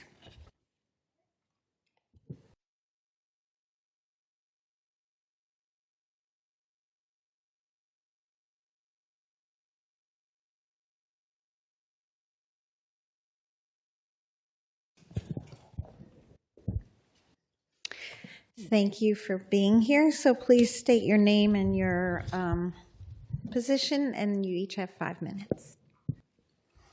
Good morning. I'm Jason Mays. I'm the Executive Director of Hudson Valley Justice Center. My office represents individuals in the Hudson Valley on a variety of legal matters, but most of what we do is we represent tenants facing eviction. We have offices in Yonkers, White Plains, Newburgh, and Poughkeepsie. I'm going to go completely off script. Okay, can you bring it closer to your... Yes. Yes. How's that? Okay, thank you. I'm just going to tell a story about some research that we did during the pandemic. We were thinking about expanding, and we started looking at eviction filings in the cities in our areas. We looked at the Office of Court Administration's website, and you can find out how many evictions are filed. You can filter the information by zip code, by county, by court, like judicial districts. And we just looked at the eviction filings in the largest cities, so Yonkers, New Rochelle, Mount Vernon, Newburgh, Poughkeepsie, Peekskill. We saw how many evictions were filed in 2019. That was the first year that the information is available on the website, and we figured that was the pre-pandemic status quo. Then we looked at the U.S. Census website, and we looked at the tenant population of those cities in the most recent census, and you can find out how many, you can filter that information to and find out how many residents are tenants. And we compared those two numbers, and we found that in those largest cities, on average, there was 1 eviction filing for every 8 tenant households. So you can imagine going to those cities, lining up all the tenants, counting them down. Every time you get to 1, every time you get to 8, that person is receiving an eviction filing. They don't all get evicted, but they're going to court. Those cities can have access to that kind of information, and right now they can't declare a housing emergency. They can't opt into rent regulations because they don't do the eviction, vacancy study. And I just want to suggest that information proves that there may be other metrics, other indicators that municipalities should be able to look at to find that there is an eviction crisis, that there is a housing emergency in their area.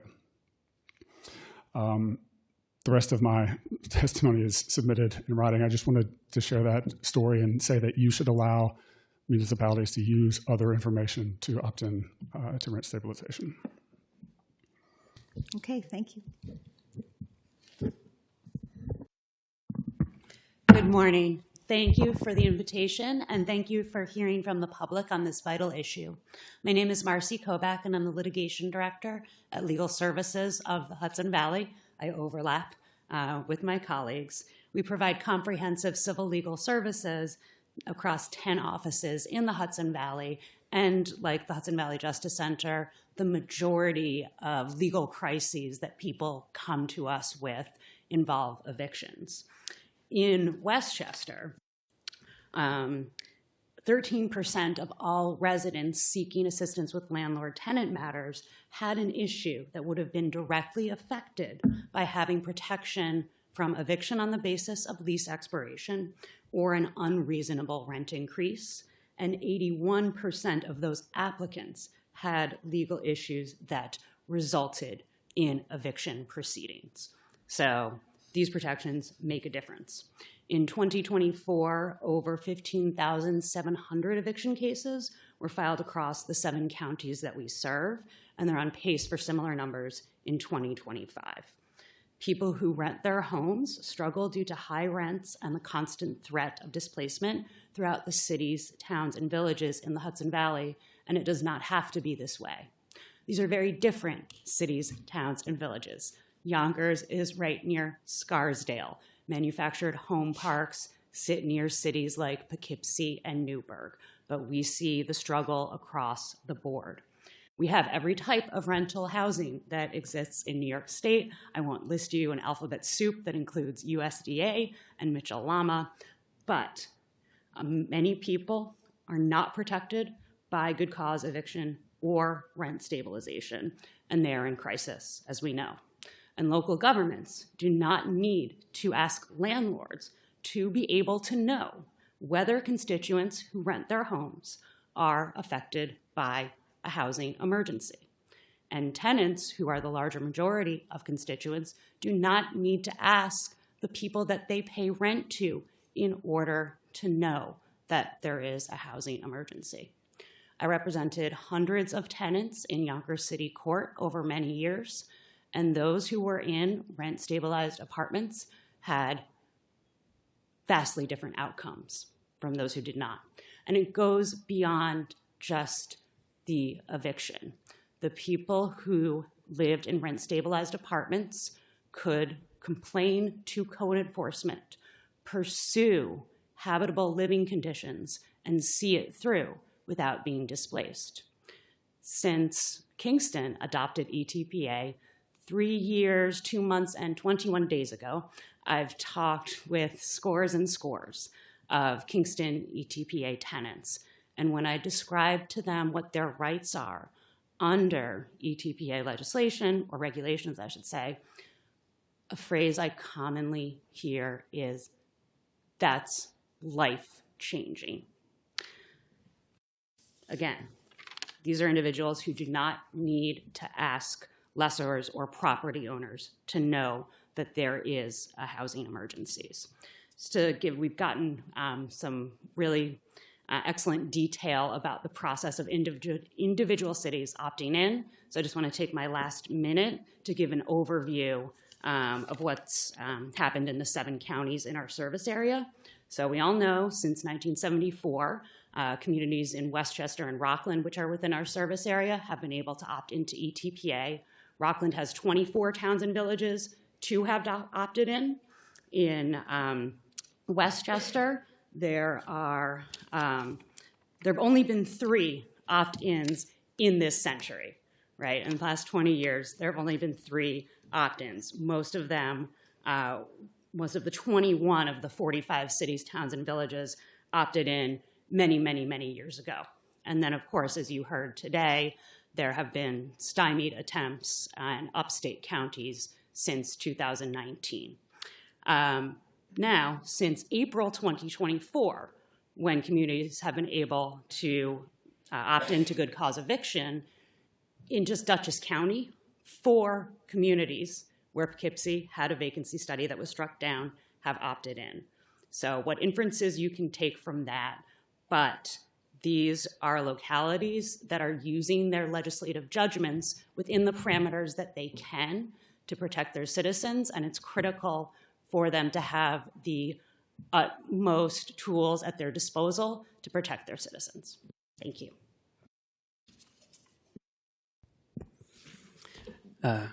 Good afternoon. You've made it to the afternoon. I'm Ben Surface. I'm a supervising attorney with the Hudson Valley Justice Center. Jason over there is my boss, but I supervise 2 offices for our organization, one in Newburgh and one in Poughkeepsie. As we've heard repeatedly, since the HSTPA was passed in 2019, only 1 municipality has been able to actually adopt the ETPA. This is not for lack of trying. Poughkeepsie, Newburgh, New Paltz, Nyack, Albany, Hudson, and more have all pursued opting in, and none of them currently have rent stabilization. Some have had to abandon the effort due to the cost of the vacancy study. Some have chosen not to adopt despite validation from a vacancy study due to the prospect of expensive litigation. And others have gone so far as to vote to opt in only to have their efforts struck down by courts that with weaponized litigation by real estate groups. And this is not, as has been said, this is not the reality that was sought to be created in 2019 when the HSTPA was passed. Giving upstate municipalities the ability to opt in was not supposed to be this hard. It was not supposed to be this easy for landlord groups to prevent these municipalities from taking action. We all know that the housing crisis in New York is not confined to Kingston, New York City, and Westchester County and Rockland, but those are the only places that have rent stabilization. And so I'd like to tell a little bit more about the story of Poughkeepsie as a way of an example of the problem here. So Poughkeepsie has a housing emergency. Street homelessness is chronic. Rents have risen steeply in the last few years. Of the publicly listed apartments available for rent today in Poughkeepsie, only 9% are available at fair market rent or below. This is all happening in a market where evictions are rising, and the rental assistance programs that do exist consistently fall short of the funds necessary to help keep people in their homes. What I'm describing is a housing emergency. And yet, the city of Poughkeepsie tried to use the current process. A vacancy study was done. It produced a vacancy rate below 5%. The city council voted unanimously to opt in. And today, Poughkeepsie does not have rent stabilization. This is because in the face of litigation, the vacancy study was too vulnerable. It was an insufficient basis to substantiate the housing emergency that everybody on the council and in the public could see with their own eyes. The REST Act will correct this absurdity. And to be clear, this is not just a Poughkeepsie problem. You could substitute Newburgh into this story, and it would be exactly the same series of events. In New Paltz, they did a study. They found a vacancy rate over 5%, and they chose not to even pursue opt-in because they knew they could not afford the litigation that would come. So I'll concede that when it comes to real estate in New York, litigation is kind of baked in. It's why I have a job. But it's not meant to be leveraged against the municipalities that are trying to take steps to provide protections to their citizens. And in addition, it's not intended to be part of the process when they are already seeking to balance property interests and tenant interests in order to come to decisions about local governance that they feel are most important for their communities.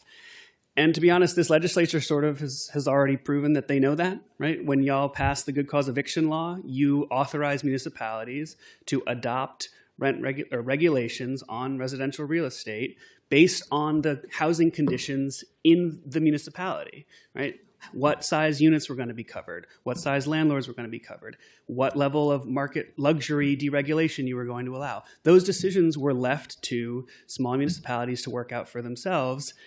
And since the law was passed, no municipality has been sued over their decision to opt in to good cause eviction law. All the lawsuits that exist about good cause happened before the state passed its legislation. So we've seen that when the state acts to give local municipalities the authority they need, they are freed up from the burden of this litigation. So last thing I just want to turn to is some of the counter arguments you're going to hear, right? Landlords are going to tell you that broader adoption of rent stabilization is going to stifle investment. The issue there is what we've seen is that there are tax incentive programs that are very popular that landlord groups have fought to extend that include rent stabilization from day one, right? What that shows us is that rent stabilization is not a barrier to investment so long as there's sufficient incentives for that investment. And I would welcome the opportunity to come back here with landlords and advocate for those incentives. We need them. We want them. They are not a reason not to pass the REST Act.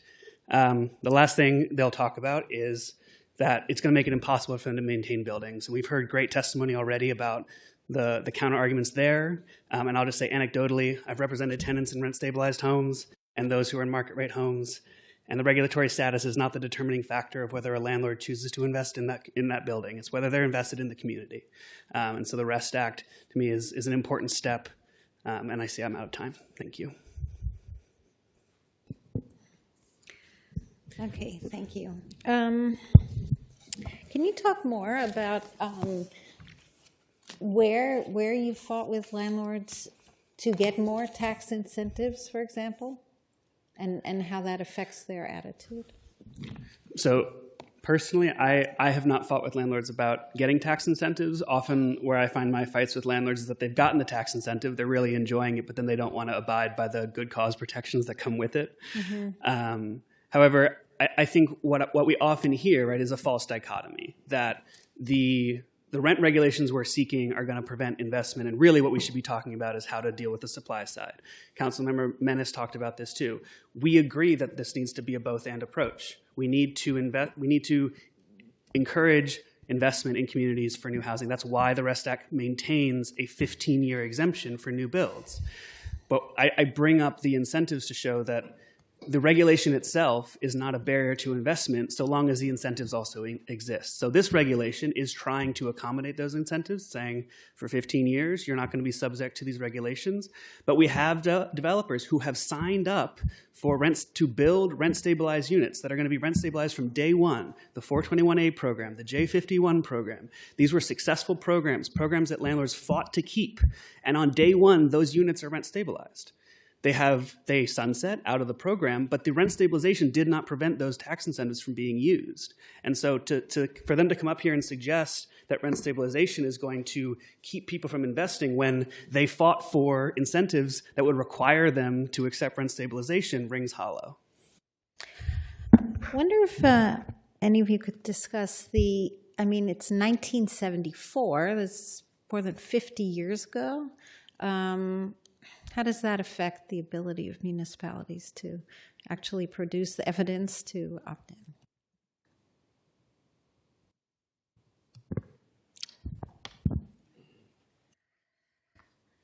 So the law dating back to 1974 and only covering buildings built before 1974 is something that I don't know has been examined.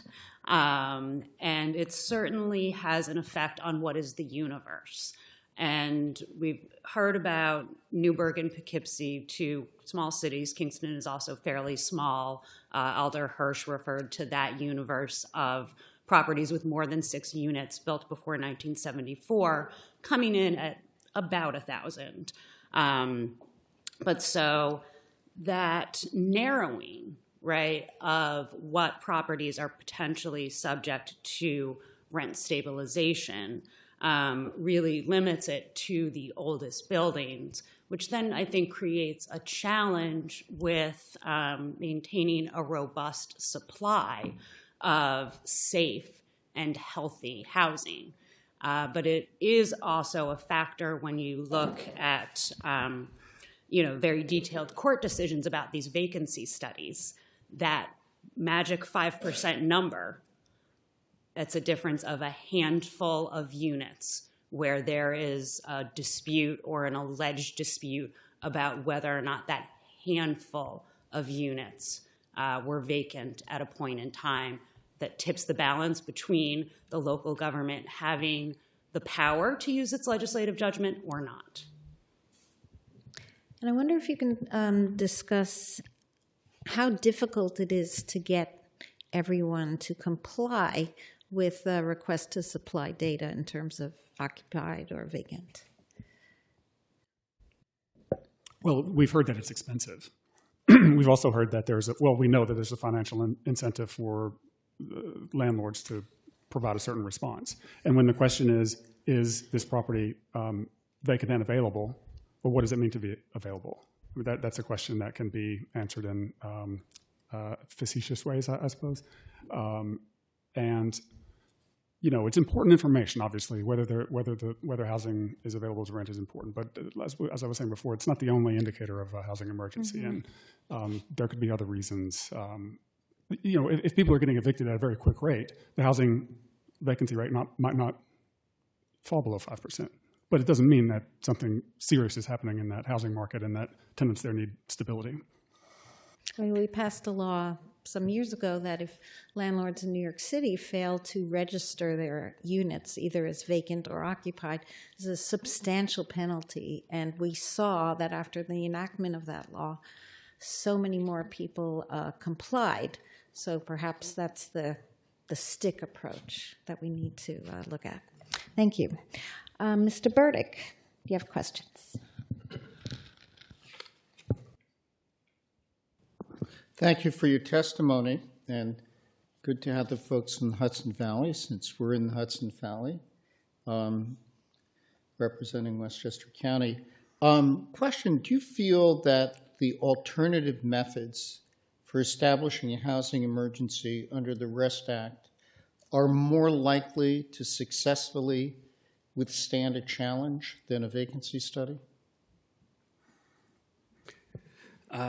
Yes, we do. And there's a significant distinction here is that the vacancy study is relying on self-reported results.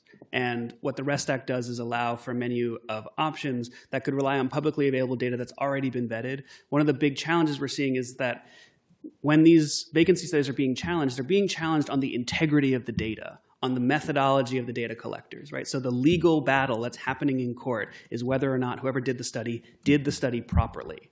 And when you're relying on publicly available data that's backed up by state agencies, federal agencies, it has already received that level of scrutiny, and it has afforded a greater level of deference in court. One of the issues going to what Jason just spoke about is when somebody, in the Poughkeepsie case, if a landlord were to non-respond, they could have been determined to have 0 vacancies. However, what the court ruled is that the city of Poughkeepsie had an affirmative obligation to really make sure that that was true. They couldn't just use the stick that the legislature provided. They had to affirmatively go ask, are you sure you have no vacancies? We really tried to contact you. Thank you. Sorry to cut you off. I have another question. Do you feel that the REST Act should be an amendment, as it is now, to EPTL rather than to good cause? I mean, in effect, they're both rent regulation statutes, right? Respectfully, they do differ when it comes to rents. So under ETPA Section 4, a rent guidelines board, which is countywide if more than one municipality in the county has ETPA, or is local if there is one, such as Kingston, the one in Ulster. There is a set of factors, ETPA B, sub 1 through 4, which they use to analyze the rate of adjustment for the coming year, whereas good cause states that there is a threshold of a presumptively unreasonable rent increase, and that tenant has a defense in court if there is an eviction based on a rent increase above that unreasonable threshold. Whereas with ETPA, the Rent Guidelines Board adjustment rate sets or is the basis for the legal regulated rent for which a tenant has not only a defense, but they can bring court cases and administrative proceedings to enforce their rights. So more flexibility under EPTL. Yes. Great, thank you. Assemblymember Levenberg. Thank you for your testimony and also representing Westchester and Putnam. Appreciate it. Can you, all the work you do, can you share more about how you view the tool of rent stabilization fitting into the larger push to address the housing crisis? What role does it play, and why is it important to have municipalities be able to set their individual parameters? We have talked about that, but please feel free to offer your perspective.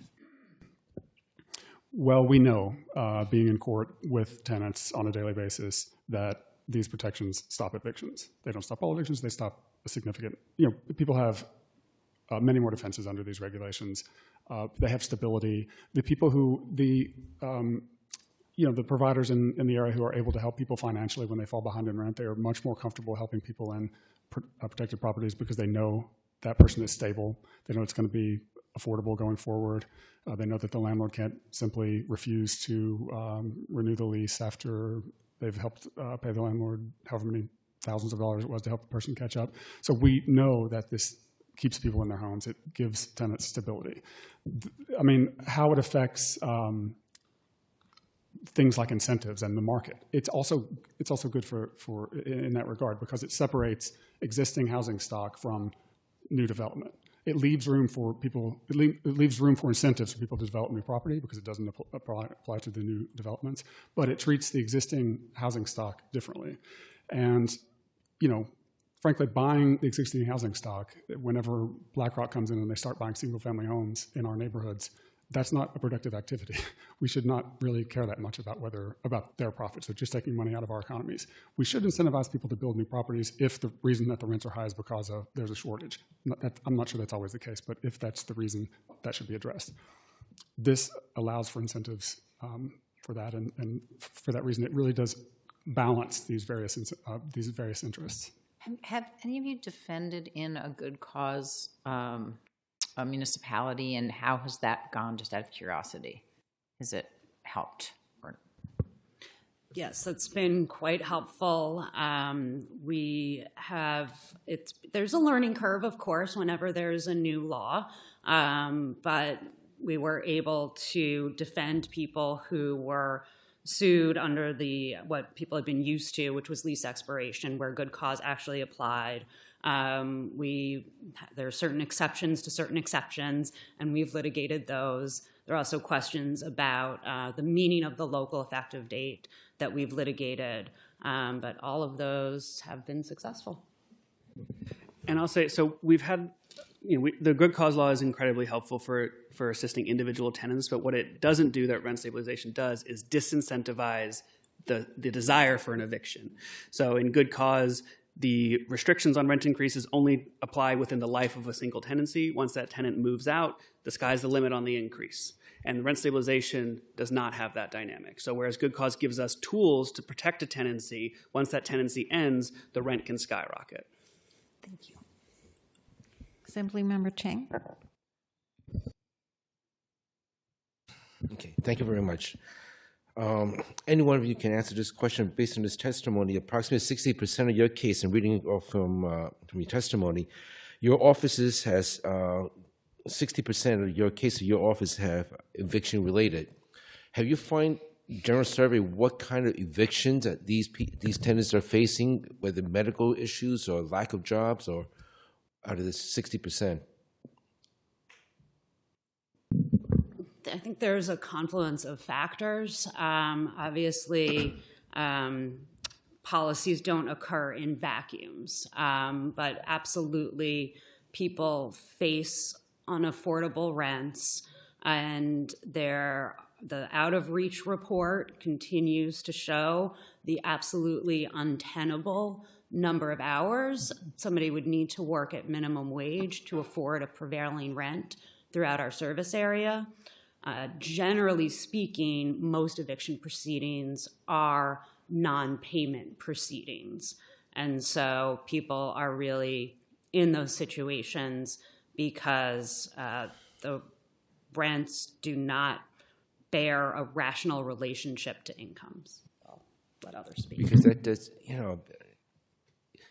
a good landlord will always keep good tenants who pay the rent and want to keep them the way the economy is. But if the tenants doesn't or have unable to pay, I mean, there's other avenues. We have Section 8s, we have vouchers and all that to keep them in, because I'm looking at population of Poughkeepsie has been stable or down a little bit for the past several decades. And I'm looking at the Wikipedia and the census. So you have increasing housing stocks, and how many are abandoned buildings that can be converted right away if the city willing to buy those buildings and then convert them to livable houses? Yeah, and I won't steal the thunder from Councilmember Menist. I think he's doing an incredible job in prioritizing, as he said, the supply side. So, Assemblymember, we agree that supply is certainly part of the dynamic here. But what we want to see is new housing come online in an environment where those who've been living in the community for decades can remain in the homes they already have. But people who don't have income, I mean, that's the problem. Because nobody lives rent-free. Sure. It's impossible. Yeah, and I think, when it comes time to talk with y'all about the budget for rental assistance programs, I will be right here. I think we need to see more of those kind of programs come online, absolutely. I think there's a way in which we are leveraging our market based on the hope of goodwill from landlords, and what we've shown is that that's not a stable place to put our faith in a stable housing market. No, because I think to be fair on both sides, small landlords are getting crushed right now, especially with property tax. If we can lower the property tax tremendously, maybe we can help them to be more affordable. As Genevieve, I think it was, mentioned, though, if more people in the city, in your town, are paying less of their money to foreign landlords, they might have more money to spend at restaurants, shops, and that means there might be more jobs for those people at those shops and restaurants. More local jobs means they would be able to pay their rent. So it could actually, help the economy to lower the rent on some folks in the area. But you have to lower the costs like taxes and other ancillary services too, as well. It can help them. Yeah, sorry. Assemblymember Shrestha. So I represent the city of Kingston, and 14 towns and cities in the Mid-Hudson Valley. And one thing that I've noticed is that people facing evictions are like disabled, seniors, veterans, and so on. So in your line of work, could you paint a picture for us just what type of people are facing eviction? People with health issues certainly are subject to eviction disproportionately. There's no question there.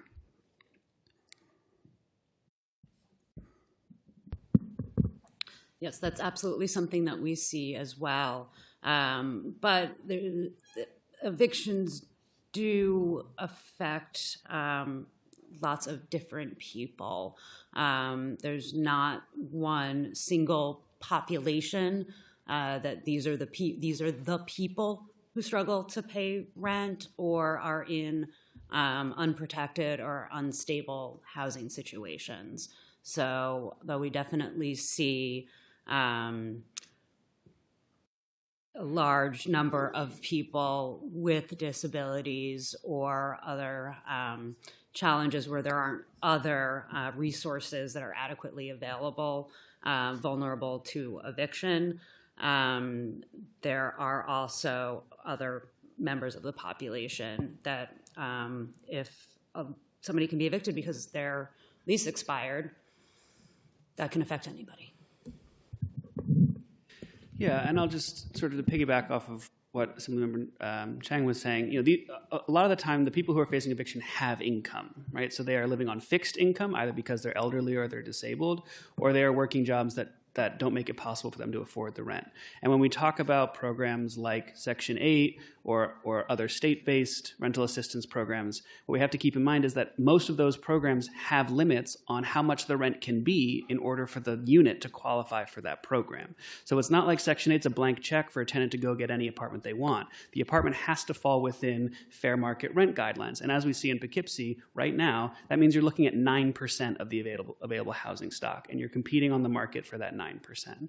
So these are working people. Some of them have housing subsidies, and they're still facing an affordability crisis because the subsidy itself won't go towards a rent that's been largely inflated. Thank you. There was also a bank rate study that came out a couple of years ago that said 25% of the population can't handle a $400 emergency. I mean, somebody's car breaks down, somebody gets sick, and they can't pay rent. And that's just, so that means, 1 in 4 people are basically at risk of eviction. Assemblymember Romero. Would you guys be able to give some insight into the year designation? Like, is there 1974? Is there something special about that year? And can you tell us more? You're giggling, I'm serious.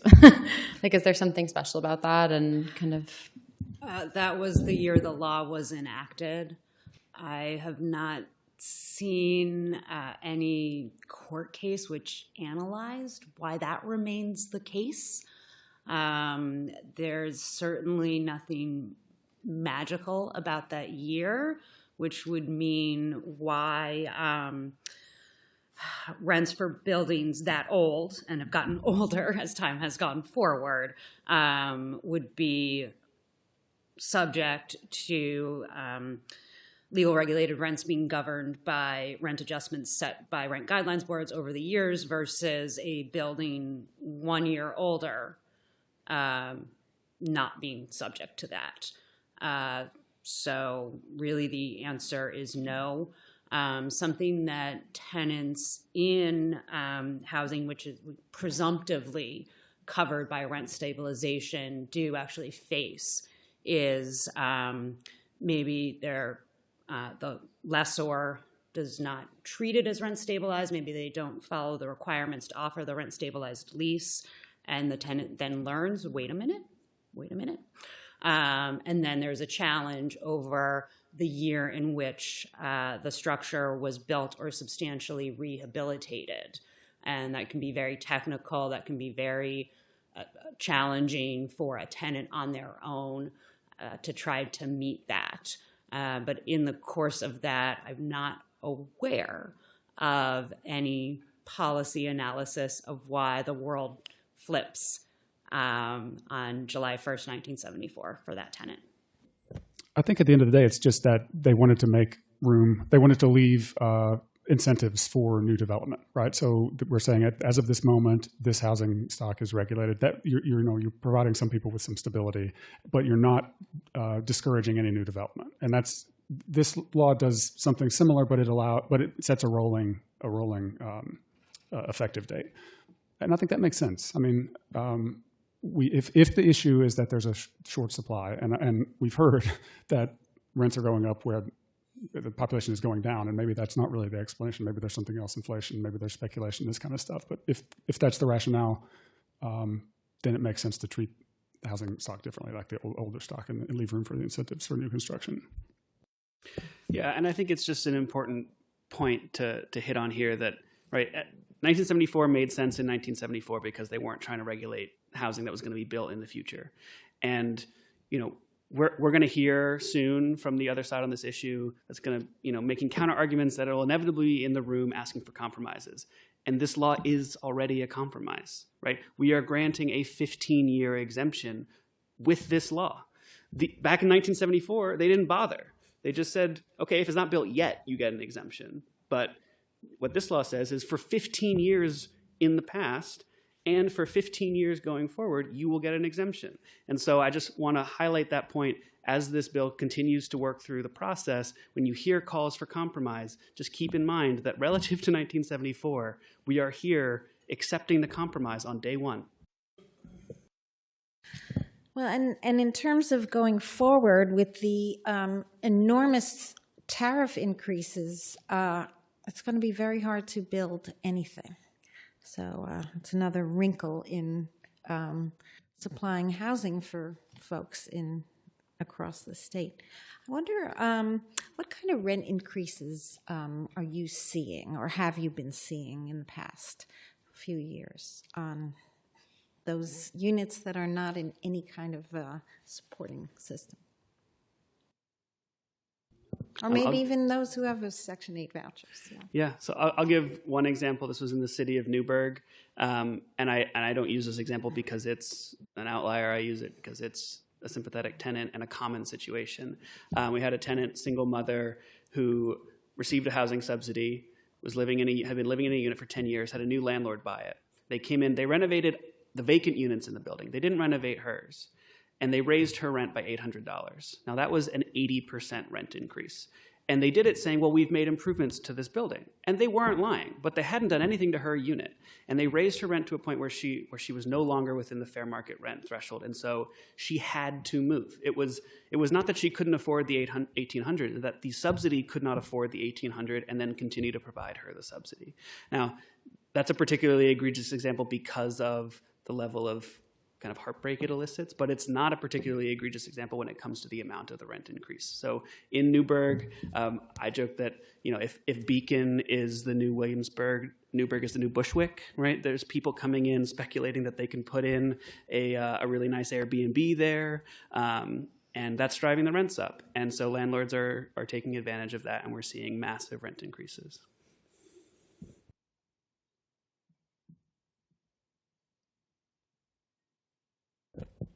Maybe if we have a few minutes left, I could just direct you to this quote that I found. I'll just read it. It says, between 2014 and 2022, annual multifamily building permit filings in the largely suburban county of Westchester grew sixfold, leaping from 500 to more than 3,000 by the end of last year. Since 2015, New Rochelle has added more than 6,000 apartments to the city with zoning allowances for 4,000 more. Building permits nearly quadrupled in White Plains to 1,100 in 2022 from about 300 annually in previous years. In Yonkers, growth exploded in 2018 with more than 600 multifamily building permits filed and has remained around that level since. That's a 2023 article from The Real Deal. That's the publication of record for the real estate industry. New Rochelle, Yonkers, White Plains, they all have rent regulation in effect. And they were able to experience that level of growth by changing their zoning laws, using tax incentives. And I just wanted to, emphasize that there is still growth even while rents are regulated in these areas. And I hope that we'll see it elsewhere also. And can you estimate what percentage of people's income are they spending on rent increasingly, given that groceries are going up, we're losing assistance with healthcare? Like where are we headed if we do not change the regulations around rent regulation? So numbers of rent burdened, which is based upon 30% household spending more than 30% of income on rent, and severely rent burdened, right, of over 50%. I do not know off the top of my head, but it is something that is certainly widely available. I've seen they're very reliable sources with local, county, regional level data on rent burdens. Almost every study or discussion will include those stats, which is something that is therefore been referred to, data that's already been vetted and was rationally reached and is available to communities when they're making legislative judgments about housing policy. So although I don't know enough numbers to rattle them off, I know they're there, and I know they're reliable, and the ones I see do reflect lived experience, alarming lived experience, right, of huge numbers of people spending well more than 50% of their incomes on rent and being severely rent burdened. That is data that is available to communities, but it's not able for their legislative bodies to be able to consider when it comes to rent stabilization. Okay, thank you. Thanks for speaking and submitting testimony. And we will now hear from the next panel, Carl Finger and Kenneth Finger and Richard Lanzarone.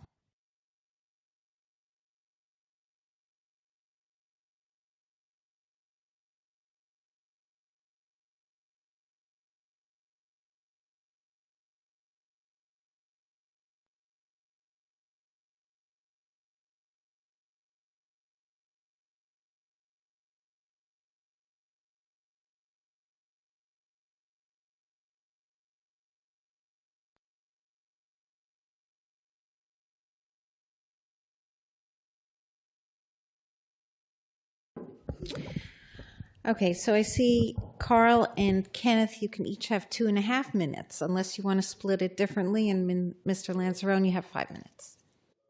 Good afternoon, my name is Kenneth Finger. Can you move the mic closer to Yes, I'm sorry, right. I am the Chief Counsel of the Building and Realty Institute, which supports property owners, contractors, builders, and advocates for affordable housing. I am also a member of the Westchester County Rent Guidelines Board and thus familiar with the ETPA. I'd like to go off a little bit on my prepared statement and just make some comments on what we've heard for the morning.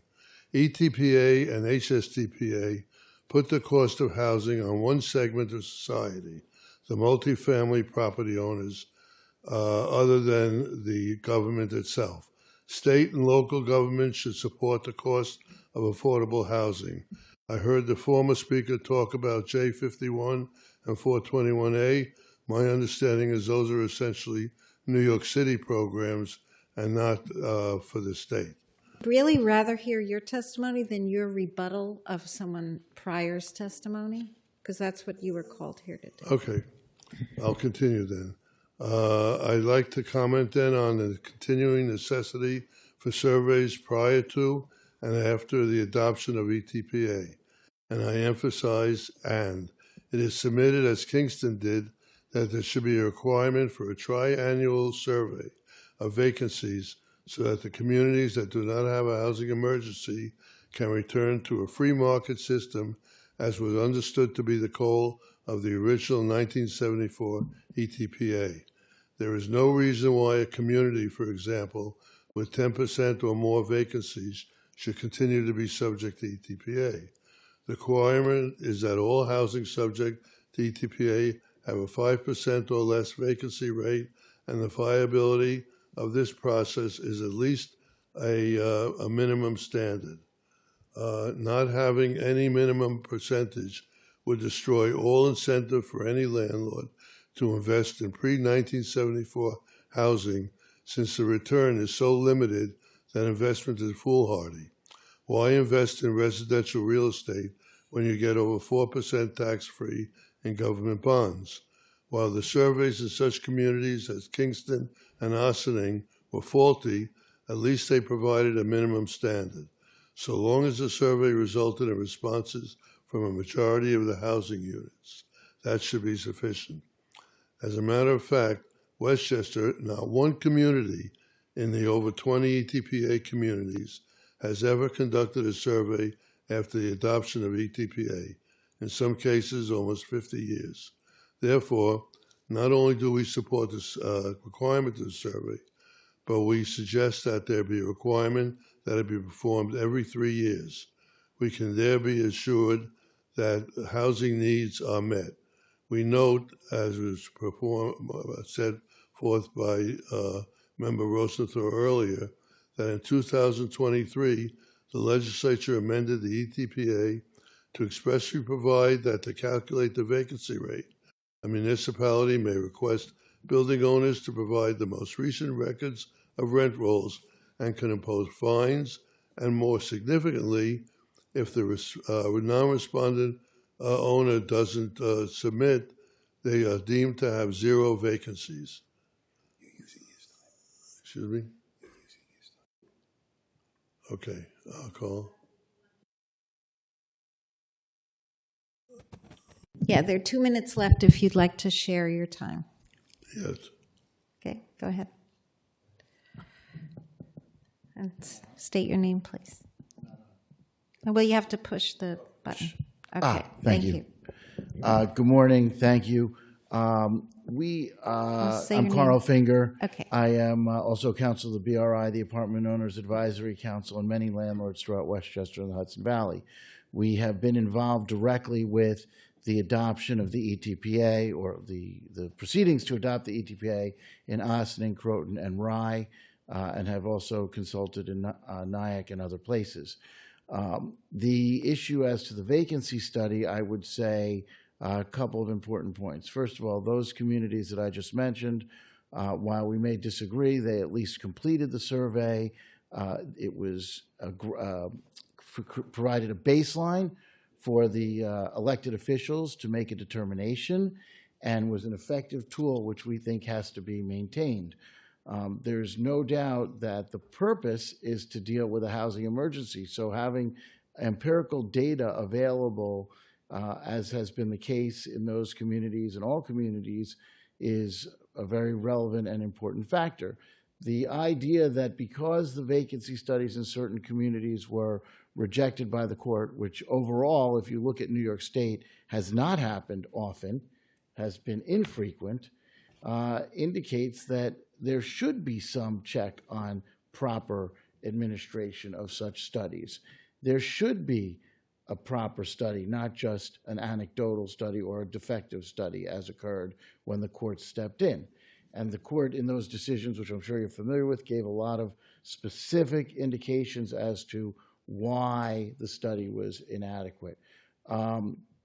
It's not supposed to be easy to strike down property owners' rights, to essentially dictate what they can earn from their property, just like it's not easy to dictate what a restaurant owner can charge for their food when they serve it using the savings that the tenants might get from the rent that's reduced due to these regulations. Time is up. Thank you. Okay, thank you. Mr. Lanzarote.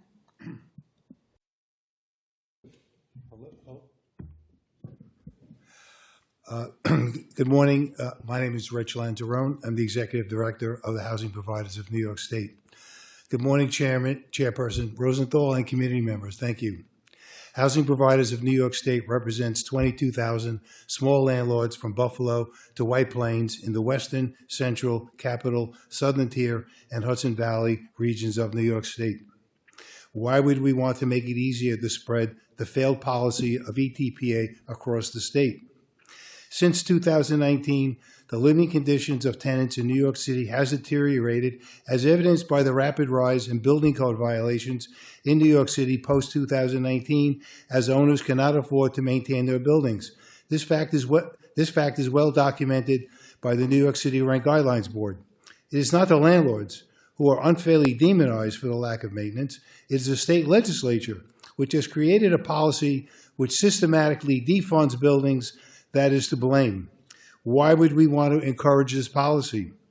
The 2019 law changes were designed to prevent apartments from leaving rent stabilization and becoming market rate.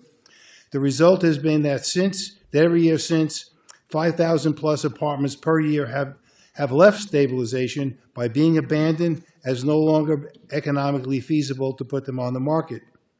So the same number of apartments per year that were being converted to market rate are now being abandoned, the difference being that in the first instance, people were living in those apartments. Now the abandoned units are further aggravating the housing shortage. ETPA caused the defunding, bankruptcy, and abandonment of tens of thousands of buildings in New York City in the 70s and 80s, displacing hundreds of thousands of New York City residents. The state legislature, realizing the unintended consequences of ETPA, made changes in the early 90s which allowed buildings to survive financially. As a result, we now have mixed status buildings where the market rate tenants are paying higher rents to subsidize stabilized renters. In 2019, the state legislature, having lost the institutional knowledge of why they made the 90s changes, returned the law to its 1974 version with predictable results. Every week, the news is filled with reports of rent-stabilized buildings going bankrupt. The Federal Securities and Exchange Commission has warned New York banks that they need to disclose any exposure they have to rent-stabilized housing. The FDIC has called rent-stabilized loans toxic. Bankers can do the math. These buildings, post-2019, are in a death spiral. Banks are actually refusing to take these buildings back when owners try to turn over the keys. Now, any building that would become stabilized under the REST Act would automatically be 100% stabilized. No market rate units to keep the buildings afloat. Ideologically driven rent boards will keep rents below the rise in operating costs each year, dooming the buildings to deterioration and blight. This is already happening in Kingston. Mr. Mandami's campaign comments that rent-stabilized buildings are showing rising profits is misleading, since he is including the income This from is, new...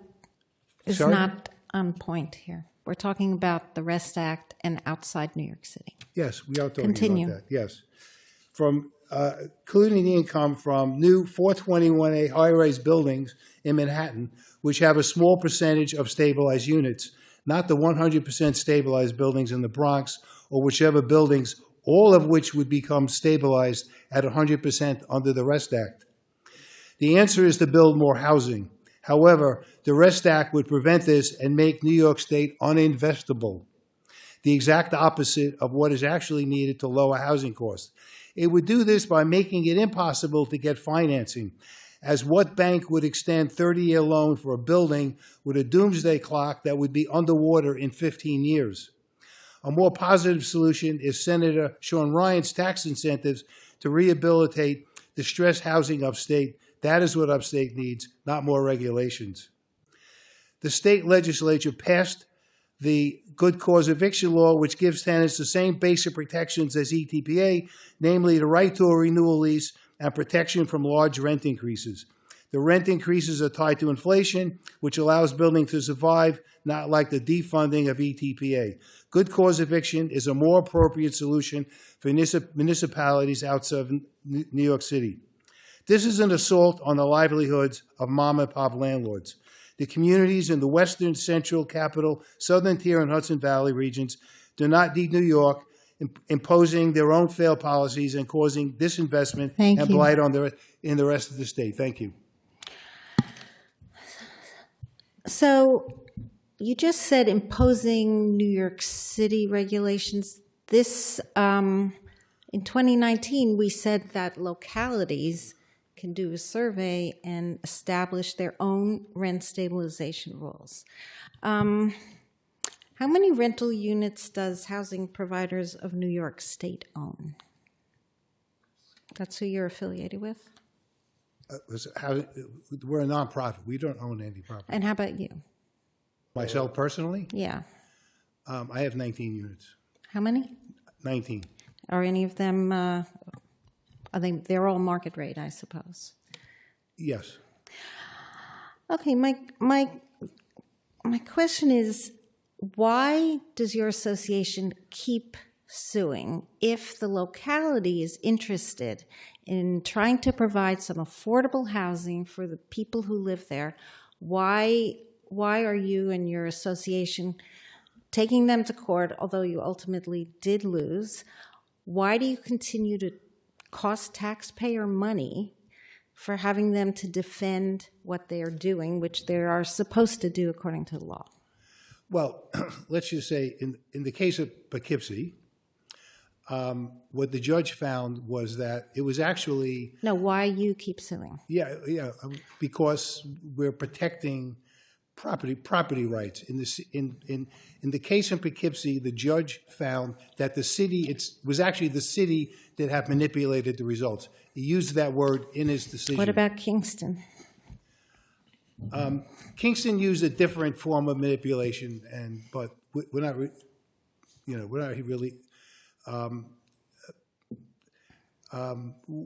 We know that they used a different form of manipulation. They used an impossibly short response time of 9 days, and you can't get something back and forth in the mail in 9 days. But a lot of landlords just don't respond. Do you think a higher fine on no response would elicit more timely and complete responses? In the last survey in Kingston, there was a 100% response. What about the other you mentioned, Poughkeepsie?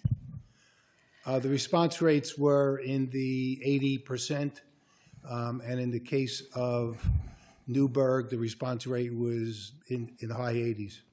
So, if you say that landlords are struggling, yet they can pour funding into lawsuits, how much do you think you've spent on challenges to these surveys? A small fraction of the lost equity as a result of the imposition of ETPA. Well, do you have more concrete numbers? Like 100,000. That have been spent in each challenge? Yes. Well, no, actually, across all of those challenges, probably 150,000. Okay, so wouldn't landlords make more money if they didn't keep suing? No, because let's just take Kingston. The owners in Kingston lost $90 million of equity in their buildings when ETPA was enacted. $90 million? $90 million in equity vanished. What is that based on?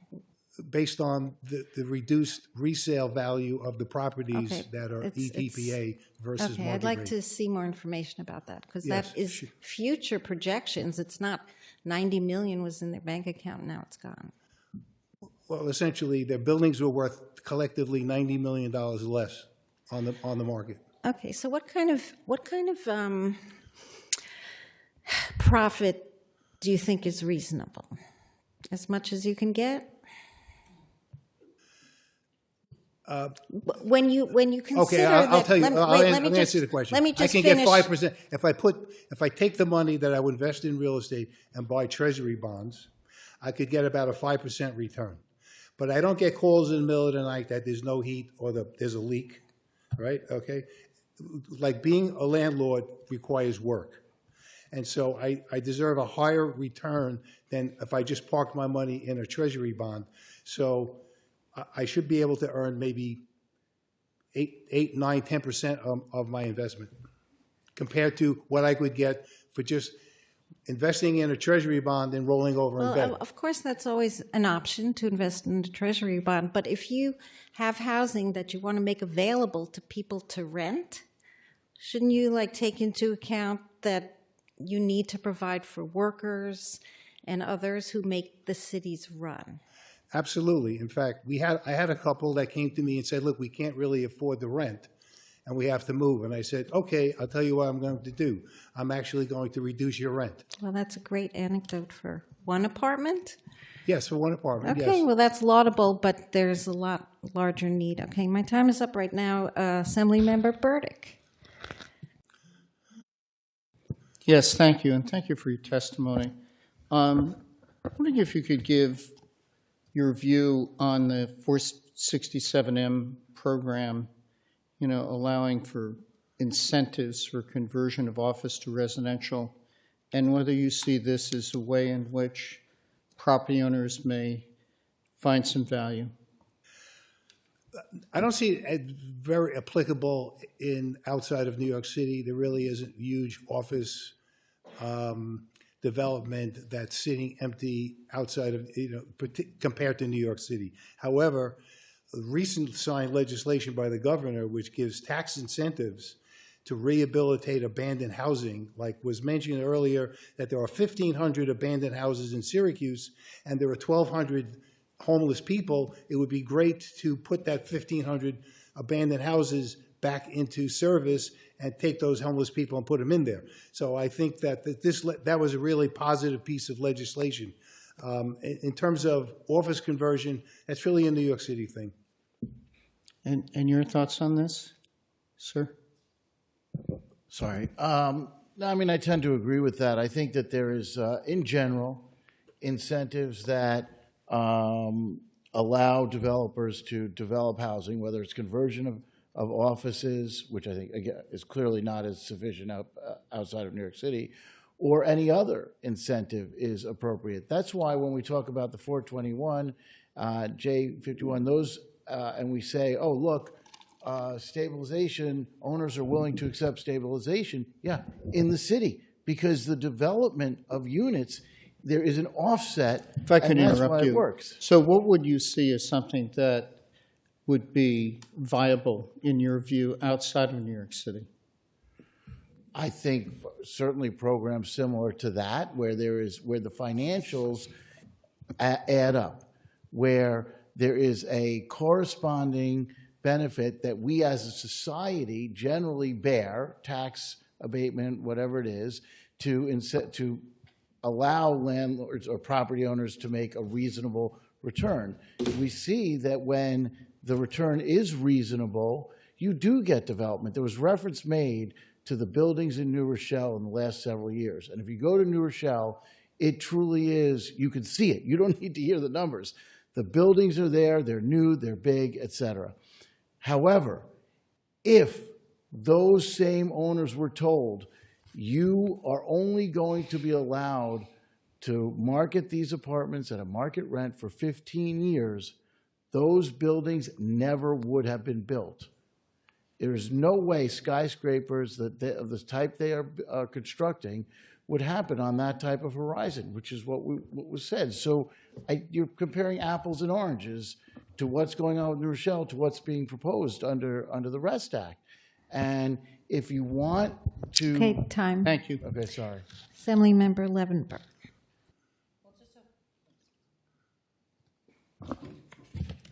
Maybe just to continue a little bit on that point, I think the point was that that there are rent regulations in all those communities where we're seeing building, but we're also hearing that when there are rent regulations, nobody wants to build. So, maybe you could talk about that a little, but also wanted to ask you, because I think one of you mentioned that you thought good cause was a better solution, but we had so much pushback from your group and others about good cause. So maybe you can talk a little bit about, for those in those communities, where it has been adopted, if you've seen the painful results that you were predicting would transpire if communities did adopt good cause. Can I answer that? And if you have hard data. Yeah. I'll go to the first part of it. Okay. Our organization did not push back against good cause eviction. We think it's actually... I think... We actually think it's a reasonable Okay. compromise and balance, that we understand that tenants need protection. We don't dispute that. And good cause eviction is a reasonable approach that allows buildings to survive financially, and it gives tenants the same basic protections as ETPA. I mean, I personally was attacked for supporting good cause by people who are members of your organization because of it. So I mean, when you're saying you weren't opposing it, I'm confused about that. I think my colleague here was as well. So that's confusing to me. But go ahead. Clarification on the issue of construction in rent-regulated communities. You have different things happening. So in New Rochelle, for instance, you do have the ETPA, but the buildings that are being constructed are not subject to the ETPA, not in 15 years, not in 30 years, as it stands, for the foreseeable future. So that's why you're seeing that construction. In New York City, you're seeing it where there are other programs to offset the cost. So you're layering the regulation with other aspects. And you have also other programs that might cause buildings to be constructed, like project-based Section 8 vouchers, things where there's other money coming in to help the landlords carry the cost. And that doesn't necessarily mean, by the way, that they don't end up in court on evictions. I mean, there's a lot of numbers that were thrown out about evictions, but I can tell you that the vast majority of evictions are not high rent. And I don't want to get into all the societal reasons, but you have plenty of evictions pending, and most of them don't end up getting evicted. They get help, they pay whatever, from people who are limited to paying only 30% of their rent. So many evictions, the issue is for non-payment is not the high rent or the amount of the rent, so to speak. Now, there may be other reasons they can't afford it. Somebody mentioned medical emergencies, things like that. But I can tell you with certainty that if you look beyond just the number of cases that's thrown out there, 15,000, 6,000, whatever the number, you can see that the issue is not just that landlords are charging higher rents. In many, many cases, that is not Please wrap up. actually the cause. Okay, thank you. Assemblymember Shrestha. Just for the record, I wanted to note that there is an interview you've given to WAMC, I believe, at length, opposing good cause, and I think your group was also involved in suing Poughkeepsie over it. But my question for you is for Rich. In 2022, at a rent stabilization hearing in Kingston, you blasted the board as, quote, illegal, and dismissed Kingston's ballooning rents as, quote, nothing really unusual. The real problem was entitled tenants, you implied, saying, quote, when I hear tenants talk about how their landlord is terrible because the central air conditioning was slow to get fixed, I want to puke, unquote. Why do tenant struggles make you want to puke? Well, it was that this tenant was complaining about a relatively minor issue, that it took a week to get their air conditioning fixed, when if tenants need to understand that in trying to get technicians available to fix, it doesn't happen instantly. I was a tenant for 23 years of my life, and I had to put up with no heat, rats, leaks. So don't you have empathy that, people have these things that are outside of their control? I don't have empathy for someone who complains that it took the landlord 5 days to fix their air conditioning. Sorry. Okay, I think I have my answer there. On the Hudson Valley Property Owners Association website, you call the REST Act a, quote, AK-47-like weapon. You also sent rent stabilization is a, quote, a cancer that kills cities, unquote, and says it's the best way to destroy a city, quote, except bombing. Research from New York City, however, has shown that rent stabilization is the last bulwark keeping working class people in New York. Do you believe that a policy that has proven to keep low income tenants in their homes is an AK-47? The REST Act, as it's currently drafted, would make New York State uninvestable.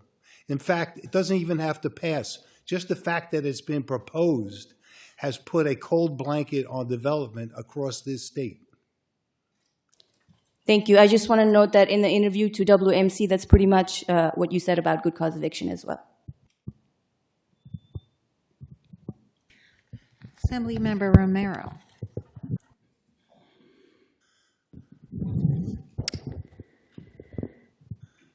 Wow.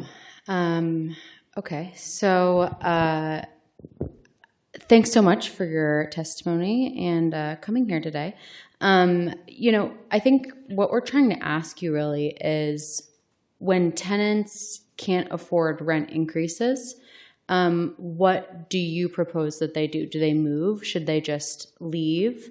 You provided a really kind anecdotal story of a single instance, but what should tenants do if they are not able to afford their rent increases? As a landlord, what do you suggest? Well, I've only had a single tenant come to me with that situation, and that's how I dealt with it. I see my tenant. I'm a landlord, so I see my tenants' financials before I rent to them, and I'm always certain that they will not be rent burdened by the rent that they are paying. So I don't really have that situation. And we would suggest such things as more Section 8 funding and other types of state and local subsidies. Okay, and so without rent stabilization in all of your buildings, would you say they're in perfect repair? Yes, they are actually. I dote and carefully maintain my buildings. All of my tenants have my cell phone number. They can text me. They get a response within 20 minutes. And you said you had 19 buildings, right? 19 apartments. And how much have you increased rent in the last 5 years?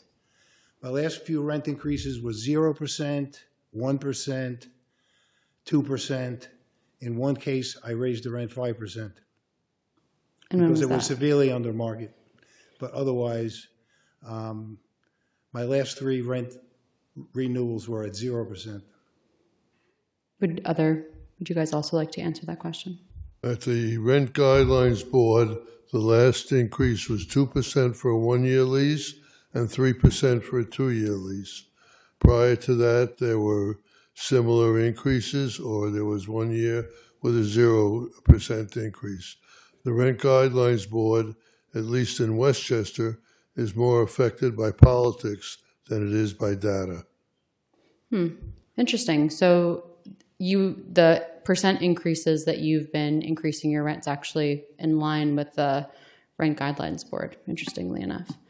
I guess my final question is, for the lawsuits that you've spent, Rich, opposing rent stabilization, are you privately funded, or is that something that's being funded by additional private funders?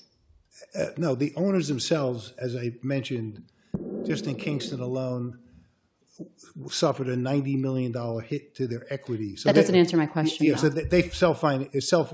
All of our suits are financed by owners. Well, let me continue with that. Owners. What kind of owners? Well, in Kingston, 91% of the owners are owners of just one or two buildings. So how much do they, on average, contribute to a lawsuit? To get to $150,000. Well, just in Kingston, remember, there was 3 different lawsuits, right? Okay. So they contributed maybe $2,000. So who have you lobbied? If you say that the REST Act, just its introduction, casts a pall over building in the future, who have you lobbied to say you shouldn't pass this? Like, who do you speak to about that? I've been meeting with state legislators. Anyone on this panel? No, I don't believe anyone on this panel yet. Mm-hmm. I'm certainly open to meeting with you one-on-one. I've been meeting with city council people, mayors, and talking to them. By the way, mayors were invited. There's a whole range of people who were invited who didn't respond or responded no. So just want to make sure that's on the record. So in Westchester, according to Westchester County Rent Guidelines Board data released last year, landlords have a cost-to-income ratio excluding interest and depreciation of 63.3% in 2024. That means that for every $100 a tenant pays in rent, landlord makes $40 of profit. That's a skewed number because it does not include amortization, and you have to pay to buy a building, and that money is not included, nor does it include any type of profit, if there is any type of profit, and the numbers that you quoted, I believe, don't also include interest or depreciation. Depreciation is necessary to establish funds for improvements or repairs. Major capital improvements have gone down almost to zero in Westchester in the stabilized buildings, and IAIs, which is the individual apartment improvements, went down very significantly. But that's not, we're not talking about IAIs here. No, but those numbers But are those not are in included. the city. Okay, go ahead. Those numbers are not included in the cost-to-income ratio. So the cost-of-income ratio is not a fair summary. Okay, so let me ask you, right now there is no rent regulation, right? So why would buildings be in disrepair?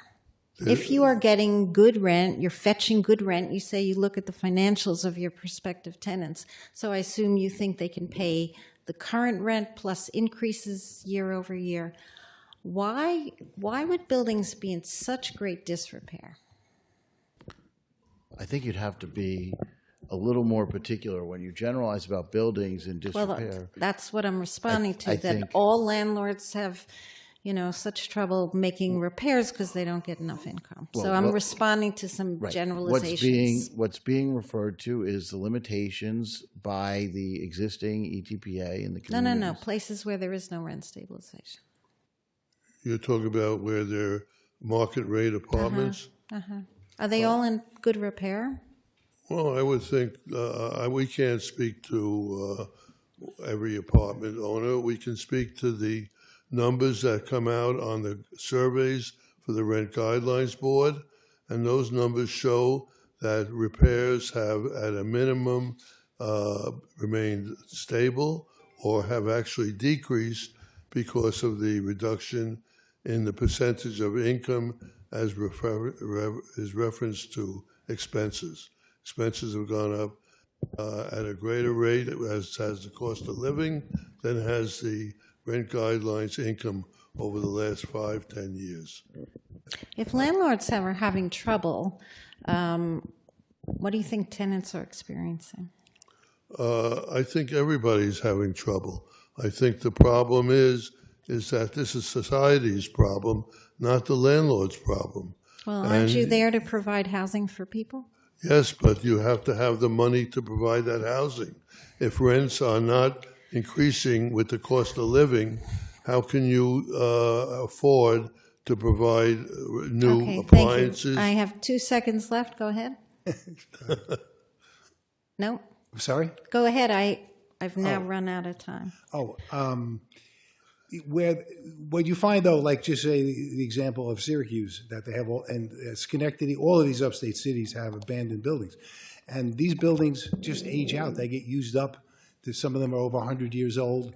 And the amount of investment that it would require to now bring them back to life is with the cost of construction is just enormous. And that's why they're just left, because no one can afford to actually fix them. Which is, okay. We can discuss this further. Thank you all. Sure. Thank you. Thank you. We're going to hear the next panel.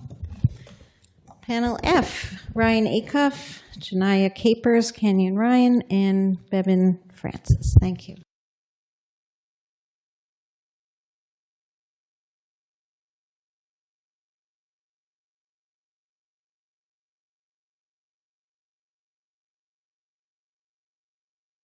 Panel E, in case that wasn't clear. Thank you.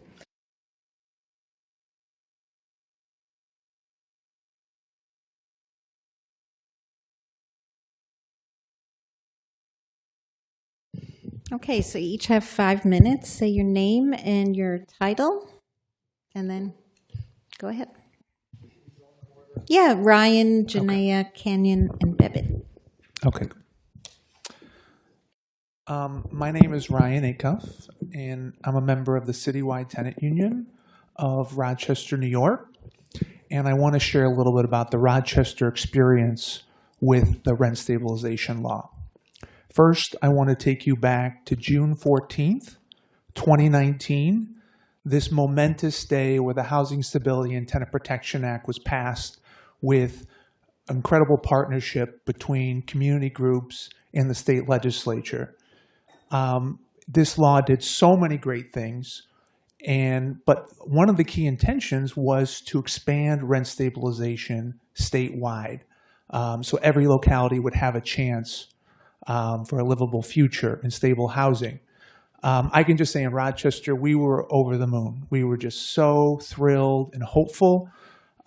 Within months, our city council authorized the first vacancy study in upstate New York.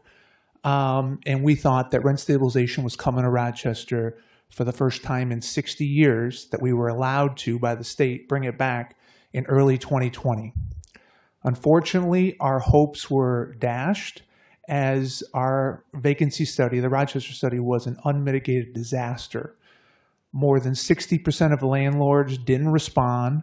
There was no verification process, and the consultant said that our vacancy rate was too high, and we did not qualify in that, quote unquote, we did not have a housing state of emergency, even though all of our homeless shelters were packed to the brim, and everybody knew that we had a deep, deep state of emergency in Rochester. And as you've heard earlier, this problem is not unique to Rochester. This pattern has repeated all over the state, and only one locality has been successful at opting into ETPA upstate, even when there's been the need, deep emergencies in our local cities, and there's been the political will. The barrier each time has been the vacancy study requirement. And this requirement doesn't exist in any other state in the union. In every single state in the United States where there's rent stabilization, there is no state that has a vacancy study requirement. Many of them have states of emergency, but that can be declared at the locality's discretion. So where does this leave us today in Rochester? We still need rent stabilization. We're back exactly to where we were on June 14th, 2019, and no closer to rent stabilization. And we have no clear path because we don't even know what a valid study looks like, the way the courts have ruled. So, but in some ways, actually, we're in a worse situation than June 14, 2019, because our housing crisis has intensified over the last 6 years. We're still unregulated rents. We're getting unlimited increases, leading to unlimited evictions, unlimited homelessness, unlimited housing insecurity, and it's just kind of an existential crisis that we can't even plan for the future. And if you think I'm exaggerating, I just want to give you guys a few facts about Rochester. Unfortunately, we're showing up on these lists over and over, these national lists for rent increases across the country. A recent New York Times article documented the data where Rochester was 7th in the country in one-bedroom rent increases. And just down the road from us, our friends in Syracuse were number 1. A recent article by CNBC documented that Rochester was 6th in the country in two-bedroom increases. Syracuse, once again, was number 1. I think Buffalo was number 7. So we're seeing this in Rochester and across upstate New York is we are being hit not just hard, but some of the hardest in the entire country in rent increases because of this vacancy study barrier. We're seeing record levels of homelessness ever since they've been collecting this data. HUD's been collecting this data since 2007. This is a deep, deep crisis, no matter what vacancy study methodology, whatever these studies say or don't say. We all know the crisis is very deep in our locality, and we should have the right, our people and our local officials, to declare an emergency and protect our own communities as we see fit. Every single year since 2019, the rent has gone up faster than incomes, and we believe this will continue as long as the rent's unregulated. So we really want the rent stabilization, pass the REST Act so we can fulfill the intention. Thank you so much. Thank you.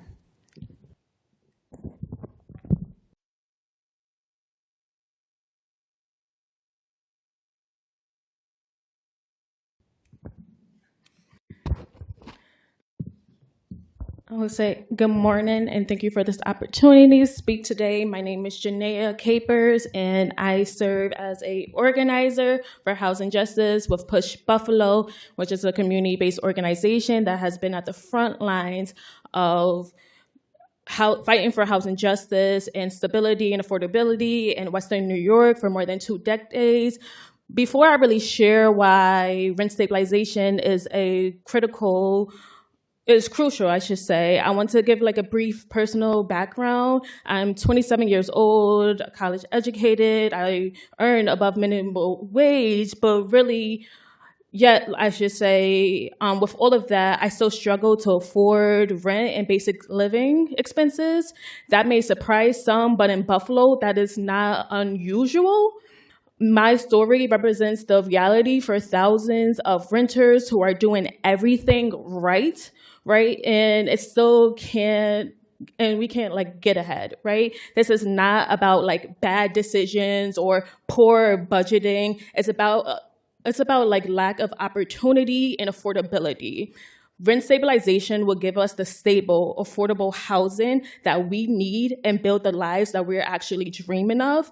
I traveled all the way here from Buffalo to be here today because for years, our community has been calling for rent stabilization. It is written in our Buffalo bill, our Push Buffalo Tenants Bills of Rights, and it was a formal recommendation for our city's affordable housing task force. These were not just symbolic gestures, they were clear policy priorities from both residents and experts who understand our housing crisis firsthand. The data it tells the story also. In recent years, Buffalo landlords have filed over 8,500 eviction cases annually and obtained more than 4,300 eviction warrants in the city.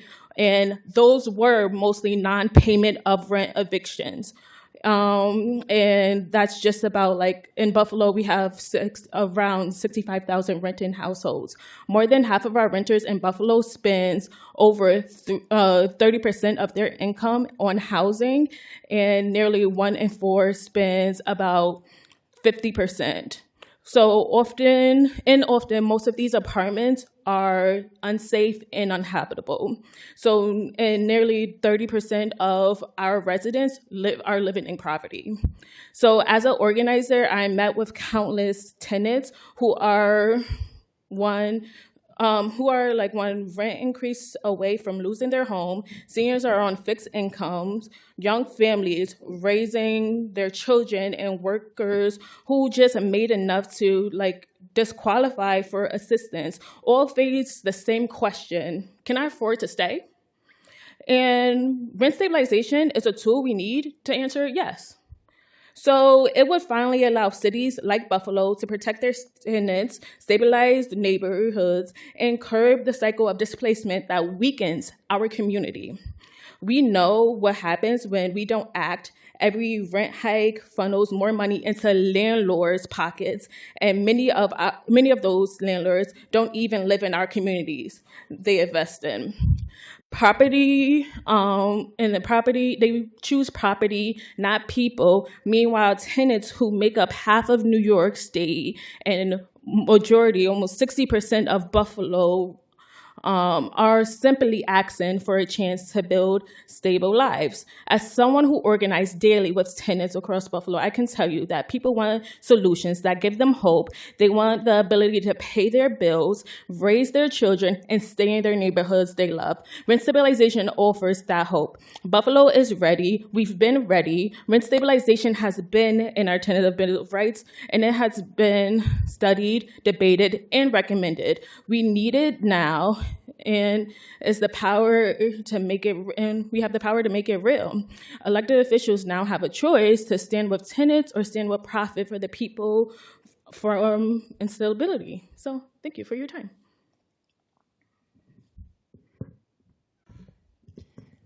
Good afternoon. My name is Bevan Francis, and I'm here today as a tenant and a supporter of expanding rent stabilization across New York State.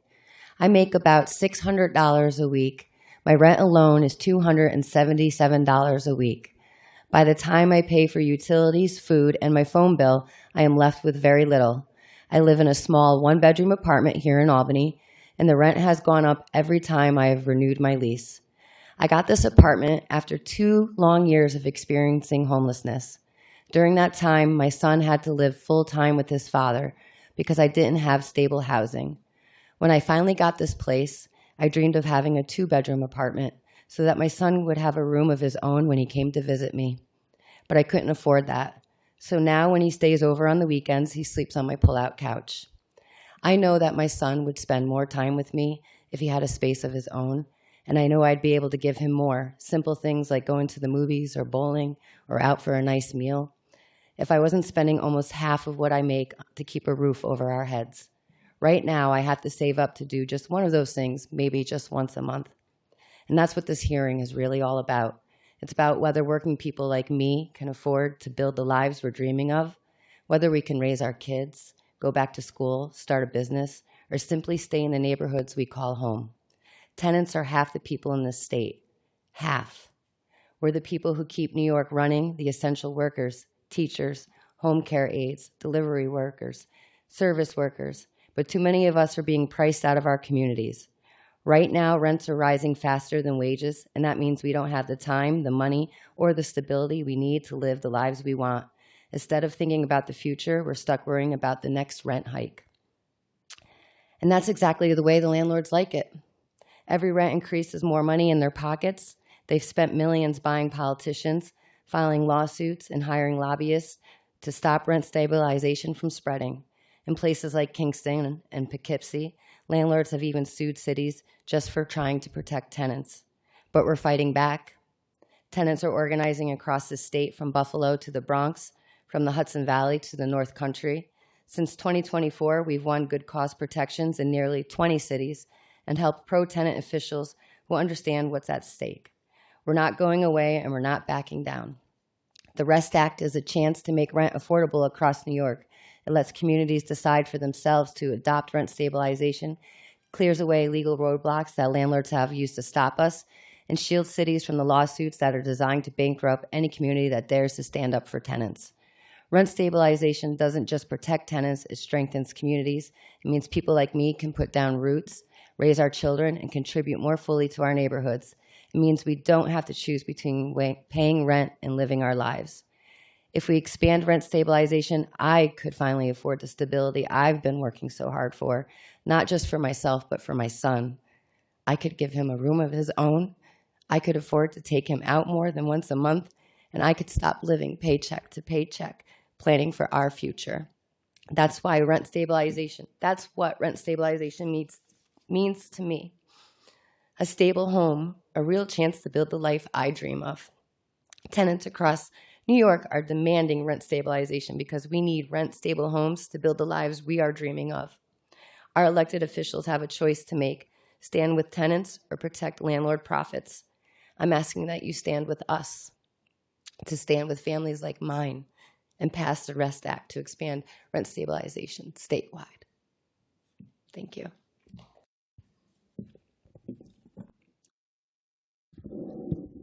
Hello, my name is Kenyon Ryan. I'm the Executive Director of United Tenants of Albany and also a board member of Tenants PAC. For the last 50 years, a primary interest of UTA has been bringing rent stabilization to our city and the capital region generally, and a primary interest of Tenants PAC has been expanding rent stabilization across the state. The reasoning is really simple. Rising rents make it increasingly impossible for tenants to maintain their housing, especially in upstate New York, where there are few tenant protections. We need stable, affordable housing to build the lives that we deserve.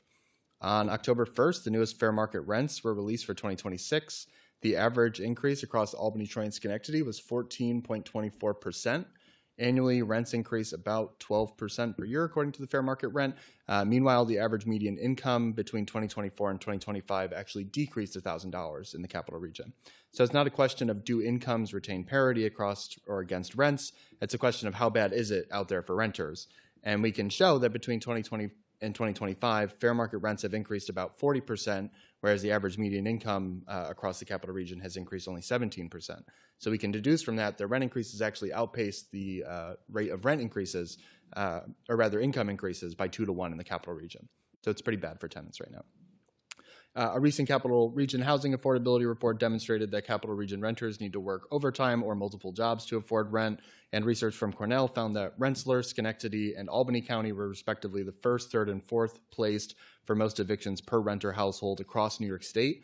No matter these statistics, however, the rents continue to rise, and in addition to all other expenses, the choice is now which essential service or basic need takes priority over the other. And just to kind of further the perspective in Albany, it's a very tax-poor city. 63% of the land in Albany is tax-exempt. Albany ranked 234th out of 274 cities that were studied and measured for how adept they were at including low-income residents in the city's economic prosperity, making Albany, quote, one of the worst cities in the U.S. for racial and economic inclusion. Similarly, Albany's Arbor Hill neighborhood ranked among the lowest opportunity neighborhoods in the U.S. for children, scoring 1 out of 100 in the Child Opportunity Index, according to the Institute for Child, Youth, and Family Policy. Albany's poverty rate is twice the national average, and there's a concentration of poverty, much like everywhere else in upstate New York, where there's specifically low-income Black families following red lines and more affluent white communities across the city as well. In 2024, the city of Albany tried to address these issues by conducting a vacancy study to determine if it was eligible to opt into rent stabilization. It was the longest study conducted across the state, and after 8 months, they identified a vacancy rate that was above 5%, thus declaring the city ineligible to adopt life-saving rental limitations. The city spent more than $75,000 in countless hours, only to find, and I'm quoting the study here, there is still a housing crisis in the city of Albany, just not one eligible for rent stabilization according to New York state law. The Rent Emergency Stabilization for Tenants Act bill would actually address these issues, and more importantly, the really inherent issue or barrier that is the vacancy study. Rather than only analyzing one indicator to determine the existence of a housing emergency, localities would be enabled to consider local dynamics such as the homelessness rate, the supply of affordable housing, the percentage of tenants that are rent burdened, rent-to-income ratios across the board, and more in order to establish cause to declare an emergency if one is identified. And we all say that we're living in a housing crisis, so I think it's not a stretch to say that most cities will find cause to adopt rent stabilization. 10 localities have attempted to adopt rent stabilization since 2019, with only one municipality, being the city of Kingston, able to opt in, notwithstanding 3 years of legal proceedings, which cost who knows how many thousands. We want to call our apartments homes, but rent increases and lack of protection, such as those that come with rent stabilization, are preventing us from finding home in the same way that many families benefit from in New York City. Growing up, my mom and I lived in certainly less than ideal circumstances for the vast majority of our lives, until she picked up another job and we got our own apartment, and my life improved dramatically. However, I didn't get to spend as much time with my mom, who's a single mother. Unfortunately, after I moved to Albany, she was forced out of that apartment that we did call home because of a rent increase. So now when I go back to Syracuse, I am not visiting home, I'm visiting friends. After bouncing around for 5 years, she did finally get herself a home in the North Country, which is closer to me in Albany, but further away from her roots in Syracuse.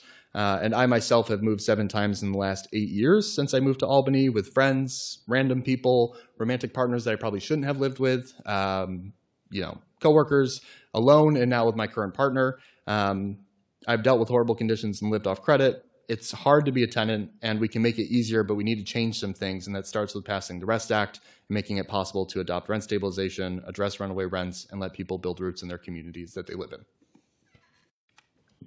Thank you. The report issued last week by the Capital Region Planning Commission said median renter wages were no longer sufficient to afford a one-bedroom, but it also said it was 8.3% vacancy rate. So can you explain why you think that it was high? Was it, what were the factors that made it so high? So the City of Albany's vacancy study was really complicated. As Ryan alluded to earlier, there's no really clear process on how to conduct them. The City of Albany's was the first vacancy study to go through the process of determining claims of being exempt by landlords. So 71% of respondents claimed to have been exempt. In the end, they only found that less than 20% were actually exempt. The city also didn't verify claims of exemption. So there were properties that had 7 of 9 units reported as vacant, 11 of 12 reported vacant. The city didn't investigate those claims. And we actually found when we dug through the data that a majority, not a majority, but a significant minority of properties that claimed to be vacant actually didn't have residential occupancy permits or were unsafe, unfit, meaning that people couldn't live there legally. The city didn't take any of that into account. It just looked at what landlords said and took that at face value. So I think there's a lot of issues that came across with our vacancy study, but the larger problem is that there's no standard procedure on how to conduct this. And during the hearing where the city came and presented their results, the city made it very clear that they were very cautious and conservative in how they conducted the study because they assumed that they would be sued, and that's why it took so long and why they did so much extra work. Our study was the first study to go to lengths to demonstrate that this doesn't impact enough people to validate spending so much money, which is why we think that the REST Act addresses a much bigger issue here of how many tenants will be protected versus how much money gets spent to protect a minority of tenants, which does privilege few in upstate in a way that we want to change. Do you think there are other changes we should make to the REST Act? I think the two biggest things that the REST Act does that are most important for our purposes of trying to bring rent stabilization to upstate New York are eliminating the sole requirement of the vacancy study and considering other indicators of a housing crisis. I think that is exceptional, and then also allowing municipalities to determine the size of properties that are considered to be eligible for rent stabilization so that it's more accountable to the local housing material, the material conditions of each city. So no, I think where REST Act is now as written is really tremendous. Okay, anyone else?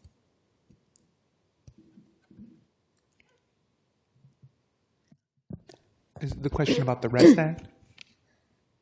Was that the question? Yeah, or if you want to say more about, where you live. Yeah, no, I think the great thing about the REST Act is it really gives us local control. I mean, I think probably people here are very familiar with it. It doesn't impose a single requirement on a locality. If a locality wants to do a vacancy study, they can keep doing it, but it gets rid of that requirement. And so how to opt in, and it gives a lot more flexibility which units are covered.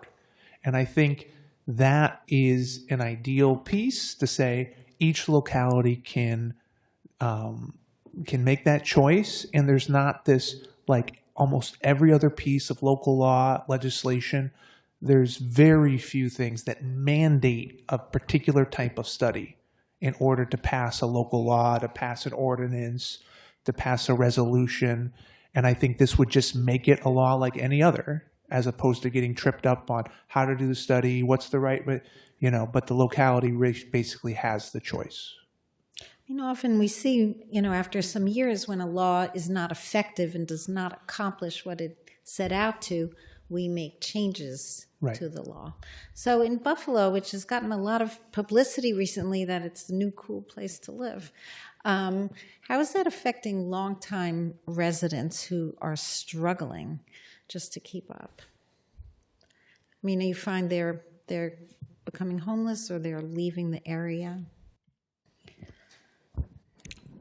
Yeah, so when it comes to Buffalo, like everywhere else, we are still in a housing crisis, right? And our homeless population is constantly still increasing. And I think the question should be like, who are you asking that thinks that we're in this hot market, right? I know we've been Zulu named Buffalo as one of the hottest markets, but I think that is really the biggest question, because constantly our folks are struggling. They can't afford to pay rent, and that is why REST is so important, and we need to adopt it. Thank you. Assemblymember Burdick. Thank you for your testimony and your heartfelt testimony. I personally feel that affordable housing is a human right and am a proud co-sponsor of this bill. But we just have heard in the panel that preceded you some of the arguments that property owners are going to use. And I'd like to hear, the response that you have to the effect, dealing with their claim that it's going to result in disinvestment and vacant apartments, et cetera. If you could, let's start over here. Well, I would invite them to Rochester and to show that what disinvestment has looked like from laws over decades that have not protected Black and brown folks, redlining. The disinvestment, the calculated disinvestment already exists, and that's not because, in fact, it started when the state took away rent stabilization from Rochester in 1961. So that's just the reality. But why that it would create disinvestment, as has been talked about, the way the REST Act and the current rent stabilization law works, for one, it doesn't apply to new construction, right? So basically, this is to put some guardrails onto the system. The existing law already allows for hardship protections, right? If the landlord is genuinely unable to make a reasonable return on the investment, right? They can make exceptions. But what we're seeing in the places that have already adopted it, landlords aren't filing for hardship petitions. So we hear all the stories about the mom and pops and everybody's, the Chicken Little testimonies about how the sky's falling and everything's going to blow up, but we're not seeing that in other places. Thank you. And your comments on this? Yeah, so from my understanding, it really shouldn't cause any disinvestment if they choose or want to leave because they want to choose like profit off of people. That is their decision, but it doesn't cause any direct like disinvestment, right? And like just like Rochester, our neighbors, Buffalo is already disinvestment. It's like one of the most segregated cities. It's already still segregated, right? So we are seeing a lot of to this day, even like the houses that we have is still uninhabitable, right? So people are paying constantly increased rents and it's still uninhabitable, right? So I think that if we ask and look, it's more of a choice than actual disinvestment. So, thank you. Assemblymember Levenberg. I think at this point, you have made the point through your testimony and from hearing all of the prior testimonies of why this bill is so important. I'm proud to be a co-sponsor, and I hope that we can continue to fight for justice for people. I guess the one thing that you could talk a little bit about is, sort of the mental health aspect of rent stabilization. We heard a little bit about it from some of the prior testimonies. The other thing I just would let you know is that I'm fighting for tooth and nail is the New York Health Act, because I do think that it makes sense for everybody to also be able to afford health care. And we've heard that is another detriment to being able to afford housing. So they kind of go hand in hand along with other things. But maybe you could talk a little bit about mental health. Thank you.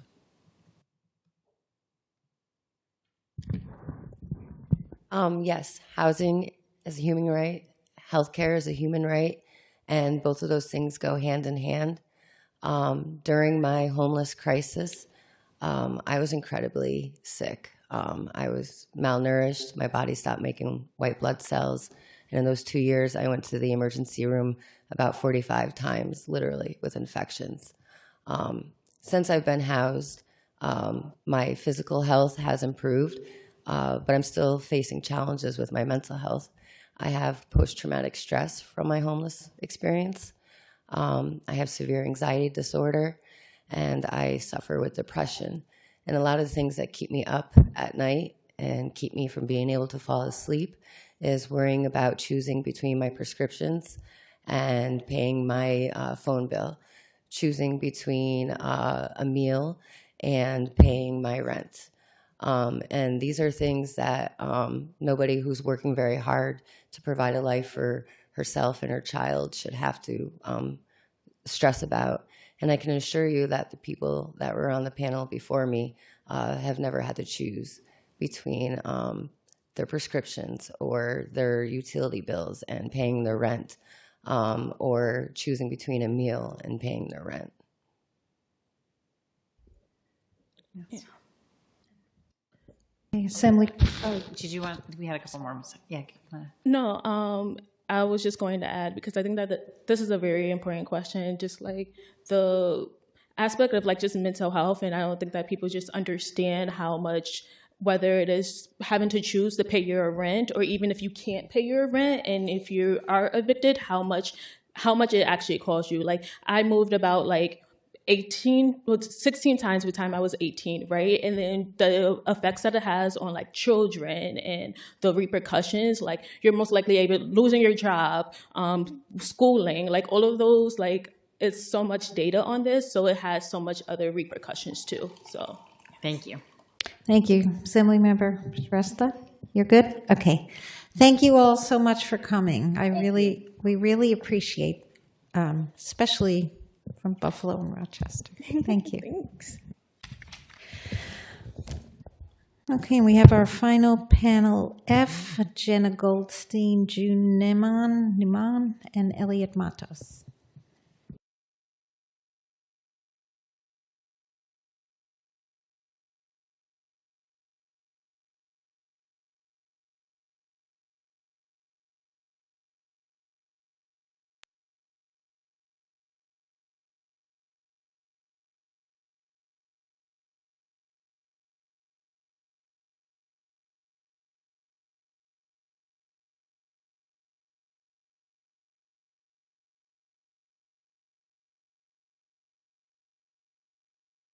Okay, so please state your name and your title, and you each have 5 minutes.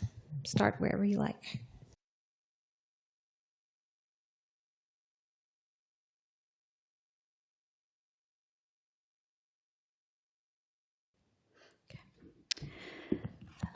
Hi, my name is Jenna Goldstein.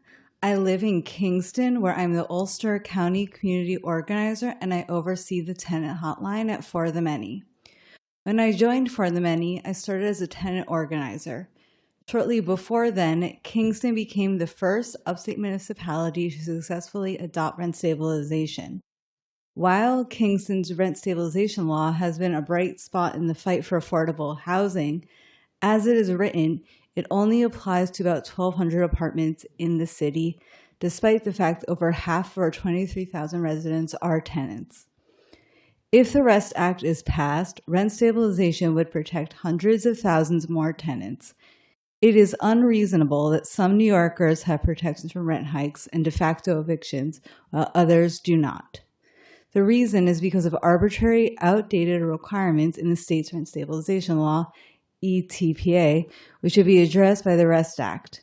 For example, there's a large complex in Kingston, half of which was built in 1974 and half in 1975, which means that half of the tenants do not have protections their neighbors do.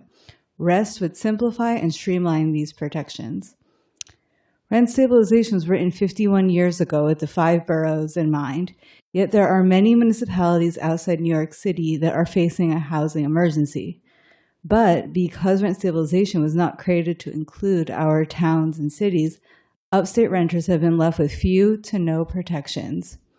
We need the REST Act to fix this enormous oversight that's literally resulting in people losing their homes, people living without heat or hot water, children having to switch schools multiple times because of displacement, and communities being torn apart.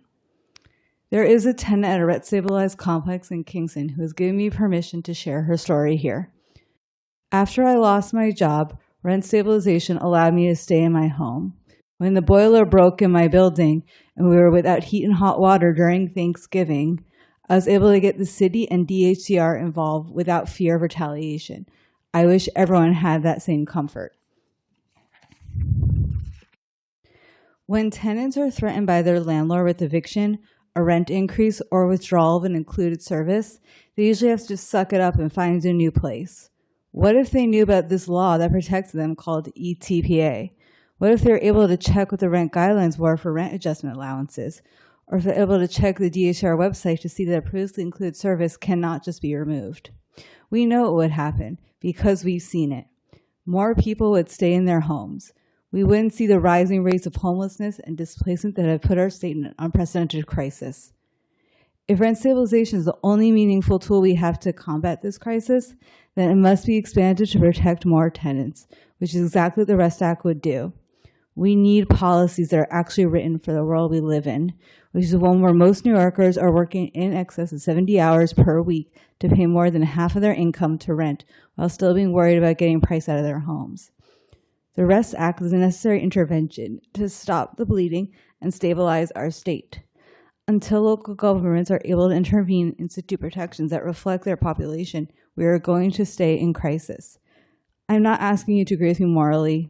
I'm asking you to look at your constituency and note the fact they are majority renters.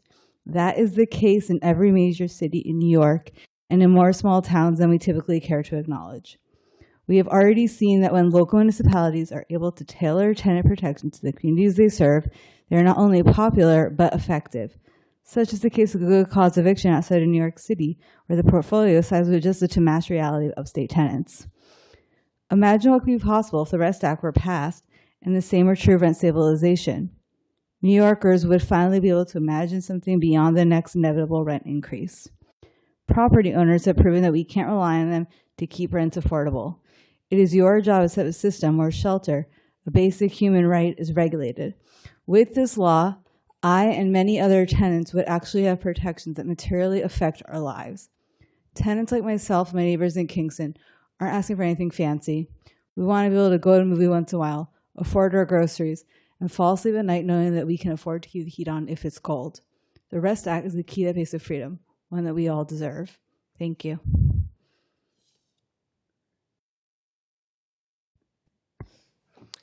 Hello. My name is June Neiman. I'm the lead organizer at the Hudson Valley Tenants Union. I live in Poughkeepsie, but organize with tenants throughout the Hudson Valley, including in Kingston, the one upstate municipality to have successfully opted into rent stabilization.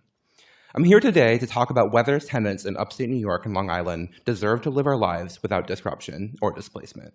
A recent report from Pattern for Progress showed that in counties throughout the Hudson Valley, tenants have to work on average over 75 hours a week to afford a one-bedroom apartment, which means my neighbors are forced to choose between raising their kids and putting food on their table. It also keeps getting worse. In the last 5 years, the gap between wages and rents increased by 30% in Dutchess County, 36% in Orange County, and by 59% in Ulster County.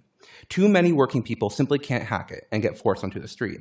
In Ulster, Comptroller DiNapoli's office recently reported that the homelessness rate jumped by 51% over 2 years, where shelters have overflowed and families have been scandalously sequestered in rundown, squalid motels, often far from public transit, costing the county a small fortune in the process. In Orange County, over those same 2 years, homeless went up 130%. Those who avoid losing housing entirely are pushed from rental to rental, each time paying more for less until there is nowhere to go but far, far away, where we are ripped from our family and friends, our workplaces, and our lives. The worst part of this crisis is that it is entirely avoidable. This is not the invisible hand of the market at work, but the direct result of New York City landlords rapidly expanding their operations upstate and regional magnates following their lead. All of the cities in the Hudson Valley, as is true throughout the state, have tenant majorities. Yet although we are the majority, we are being prevented from living our lives while landlord profits soar, leaving us and millions more but temporary visitors in our own neighborhoods. Rent stabilization would end the constant cycle of disruption and displacement. So the big question is, why is rent stabilization the only city in all of upstate that has managed to opt into it? I've already reviewed a series of data points that show a clear housing emergency throughout our region, from rent burden to wage gaps to homelessness rates. The problem is that cities are not allowed to use that data to declare an emergency. Instead, they have to ask the landlords if there's actually an emergency and rely on their honesty to opt in. Can you imagine that in order to pass climate legislation, we had to ask oil and gas CEOs about whether climate change is real? Or if we relied on healthcare insurance executives to tell us when they were charging too much for an operation? What is the point of government if we allow industries to essentially decide if they are worth regulating? The only reason Kingston was able to opt in is because landlords were not expecting the 2022 vacancy survey and because the methodology had improved from an earlier attempt. This led to a rent freeze for 20% of tenants over the last 3 years in Kingston and provided over 1,000 households with temporary relief and an opportunity to focus on their lives. Tenants I organized with were able to go back to school, work one less job, and spend more time with their families. In one large complex, tenants had been dealing with human waste regularly flooding their apartments. Rent stabilization gave them the power to fight back and negotiate for better repairs. However, despite winning these protections, landlords had plenty of time to drastically increase rents and push out tenants before the law came into effect. They also spent tens of thousands of dollars dragging the city to court for almost 3 years until tenants finally won. Because the outcome was unknown during that time, the state also dragged its feet on enforcement, and many landlords illegally raised rents. To date, this is the best case scenario across the state. It's not as though there isn't hunger to pass tenant protections in other places. Compared to just one rent-stabilized community, a dozen cities and towns in the Hudson Valley have opted into good cause eviction. Good cause still allows for large annual rent increases, which is why many of these same municipalities have also tried to opt into rent stabilization. However, Kingston's relative success led to the real estate lobby stopping at nothing to prevent other communities from following their lead. Cities like Newburgh and Poughkeepsie have successfully conducted studies that showed housing emergencies, but landlords were able to overturn those studies on the basis that they didn't agree with the results. While Kingston tenants have been stuck in limbo, renters in Newburgh and Poughkeepsie have had no such luxury. They instead were forced to deal with the aftermath of an overturned study, as vengeful landlords got rid of tenants for the crime of wanting a basic sense of stability. Passing the REST Act would solve all of these problems. Instead of asking landlords about whether there's a housing emergency, municipalities could review the actual data available to them. It would mean the end of expensive lawsuits that prevent cities and towns from taking action and tenants from being able to live their lives without fear. It would also allow more tenants to be covered. The reason only 20% of Kingston tenants are stabilized is because most apartment buildings upstate do not have 6 or more units, the current arbitrary legal demarcation. I believe that tenants in upstate New York and Long Island deserve to live their lives without disruption or displacement. Rent stabilization would provide that security, but only the REST Act will actually make it possible. I urge this committee to take up the REST Act in next year's session and provide the relief that tenants are desperately demanding. Hello, Assembly members. My name is Elliot Matos. I am the co-director of the Hudson Catskill Housing Coalition. I'm an organizer, an advocate for tenants' rights, and an advocate for my neighbors and community to be civically engaged. I'm about to go off book for a moment. I want to apologize to you all because I'm reading this from my phone. On last Thursday, I drove down to Long Island to see my dad, who's 90. And he hit his head, and I had to take him to the hospital. I was down there for the past 5 days. So on my drive up this morning, I was writing this. So I just wanted to let you know that. Originally, I'm from Long Island. I've lived in Puerto Rico, Manhattan, Vermont, Amsterdam, the Netherlands. And I began rooting myself in the Hudson Valley in 2013. I'm sitting here in front of you, like everyone else, to ask you to please pass the REST Act. From 2013 to 2020, I was a medical transport driver in the Hudson Valley. I transported hundreds of people during that time, veterans, tenants, senior citizens, many who were handicapped, many who had very little family. And one thing that I was good at with my job, if not just getting them to their appointments safely, was listening. And I heard stories of people who were born and raised in the Hudson Valley getting priced out of their homes, fearful that they wouldn't find a place to live. These stories caused me to stand in front of the Village of Catskill Board of Trustees, where I live, and the Town of Catskill Board in 2019. And I asked them to pause the rent, to create laws that would help us stabilize it. They listened, but they didn't take action.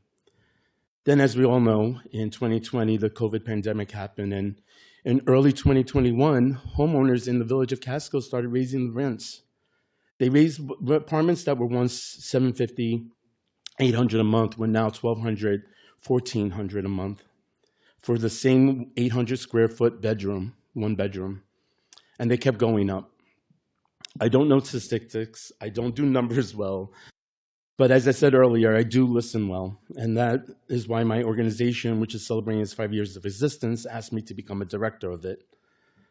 I have created a relationship with my neighbors where I live as a renter in the village of Catskill, and with my neighbors where I work in the city of Hudson.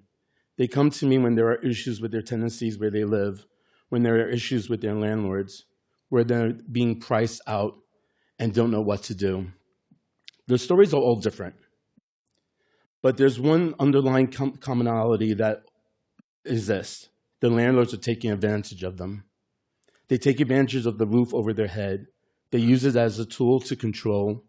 They use it as a way to exploit. I'm also a graduate of Bard College, where I got a scholarship to study human rights. And I took mostly housing justice classes there. Most of these classes taught me the turbulent history of real estate in America. And we compared that history with what was the current trends in the Hudson Valley. What we learned through these readings and studies is that the real estate market is often exploitative. These studies, along with my life experience living around the world in all the various places I stated, and listening to the people's issues that they face on a daily basis, allows me to stand in front of you and say with certainty that we are at a moment of time where we need stabilization for all the tenants like myself. As I said earlier, I have a 90-year-old father who still lives down on Long Island. My sister and I are often trying to pull our money together to help him pay the bills, to help him have a better quality of life in his last days. And she and I struggle because of the rents that she and I have to pay. It's imperative that the Rents Act is passed and that villages, towns, and all municipalities across New York State are able to opt in if they see the need for it for their community, if they see the need that the rents are being raised too high and they want to protect their community by stabilizing the rent hikes. Thank you. Thank you all. You know, something we've heard for years is that there are only tenants in New York City. I wonder if you'd just give us a little snapshot of your communities and who lives there. Sure. Thank you for that question. So in Poughkeepsie, there are 61% of Poughkeepsie residents are renters, and 58% of them are rent burdened.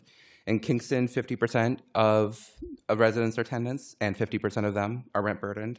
And in Newburgh, 66% of residents are tenants, and 60% of those are rent burdened. So I think those are just 3 cities, but if you look at basically any municipality that's larger than a few thousand people throughout at least the Hudson Valley and most likely throughout most of the state, there are majority tenants, and a majority of those tenants are being rent burdened, which means they're paying far more than they can afford for rent.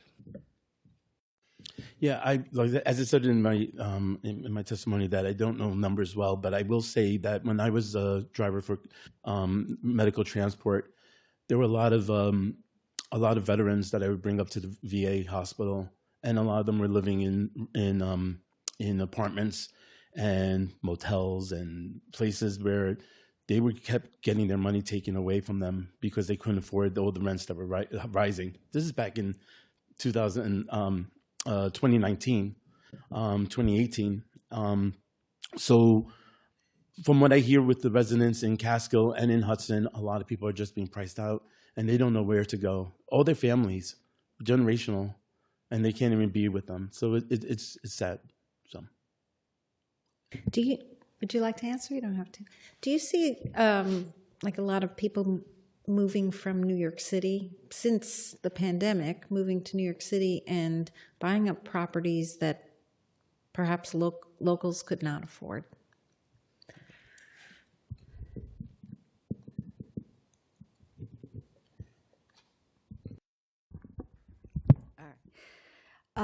Yes, a lot of people from New York City. So in 2021, New York Times published an article saying that Hudson had the most migration during the entire pandemic across the entire country. So that's pretty major. So when there's a place on the market now in Kingston, for example, like I'm on Reddit, right? People are like, I offered something, but went over 40 over in 40 cents over in cash. I can't match that. I'm from Kingston. I've lived my whole life. People are coming from other places where they have more, where they earned more money, and they're not spending it on investing in our community, right? They're spending it on displacing people who have been here forever. There are so many elderly folks that we work with every day that are more than just tenants, right? There are people that have lived in their apartments for 30 years, and now they're getting evicted because their rent's going up too much. That's crazy. Like, they're 90 years old. What are they going to do? Start over somewhere else, make new friends, find something new to do? That's insane. Yeah, it's callous. Yeah, I think there are maybe a couple categories of people who are moving up from New York City or buying property who are from New York City. I think there are certainly a lot of people who are buying up second properties, turning them into investment properties, or turning them into short-term rentals. I also think it's important to note that there's a lot of tenants who've been pushed out of New York City who come upstate simply because they can't afford to live in the city. And ultimately, we're dealing with the same landlords. Like, a lot of the landlords who are owning property in Kingston or in Poughkeepsie are owning lots of property in New York City. So, for the landlords, they get to have a tenant, they push them out, they move upstate, and they get to push them out again. And so it's a cycle of displacement. Sorry, I want to add one more thing there. Just because, there's a large complex, the third largest in Kingston, ETPA, called Chestnut Mansion. I regularly canvass there. I knock on doors, people live there for 20 years, and they're like, yeah, my rent is gone up, but I can't afford it. And people that go like, well, I came from New York City, rent's only $2,000. That's cheap for me. That is the top of other people's prices. What is the bottom of someone from New York City? So they're coming up here, they're spending their money on their rent here, but they're working from home, they're working in the city, so they're still not part of our community. I'm not trying to vilify everyone from New York City. Some people have ingratiated themselves into the community fabric, but not enough. And not enough for people to... Tenants are evicted because landlords see they can make more money. That's it. They're not making the apartment better. They're not improving services, and they're not giving their cell phone number out to them. They're hiring some AI property management company that's never going to answer their phone calls or their emails. They're going to continue to neglect things until they fall into such bad disrepair that they have to get an MCI to get out of ETPA. Okay, thank you. Assemblymember Burdick. Yes, thank you. And thank you for your testimony. For the cities that you're in, what do you think is the appropriate building size, since the REST Act would provide flexibility on that? So I think we should follow what Good Cause Eviction has done. One, and if you live there, you're exempt. But trust me, these landlords are not living in their buildings because they would never live in their buildings. Your thoughts, June? I think it may vary from municipality to municipality depending on the specifics of the rental stock. I think in a lot of tenants live in 2, 3, 4 unit buildings. So I think anywhere along those lines, I think every municipality should take in the data that they have available and draw the line accordingly. Thank you. And yours? I definitely think one. I think that there are a lot of tenants who are following suit of the bigger landowners and homeowners, and I think that we need to protect even the ones that live in a 2-bedroom, a 2-unit building. So, okay, thank you. And opponents of you, they have heard, argue that the REST Act would stifle new housing construction.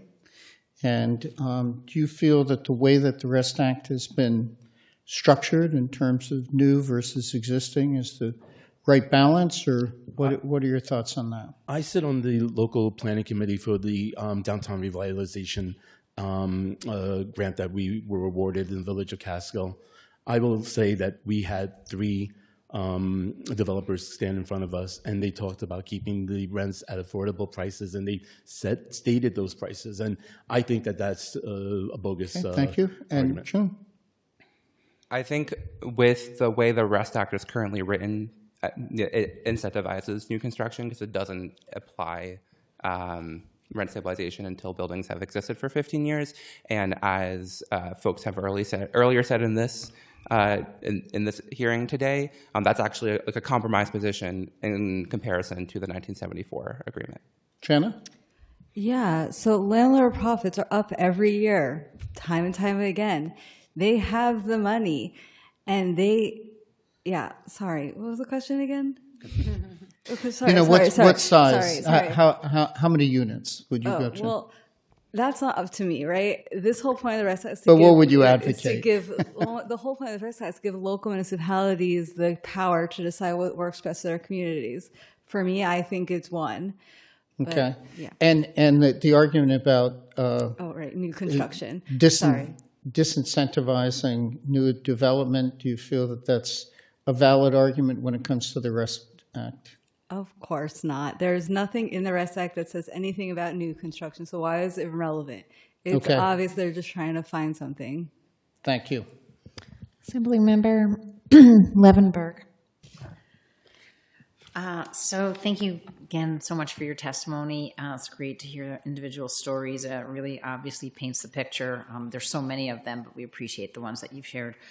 You have mentioned a couple times percentage of landlord profits. Do we actually have stats on that? Do we know what those look like? Yeah, I'm happy to take this. So this is not even general landlord profits. I'm going to specifically be referring to the landlords of rent-stabilized buildings in Kingston, so theoretically less profits than across the board.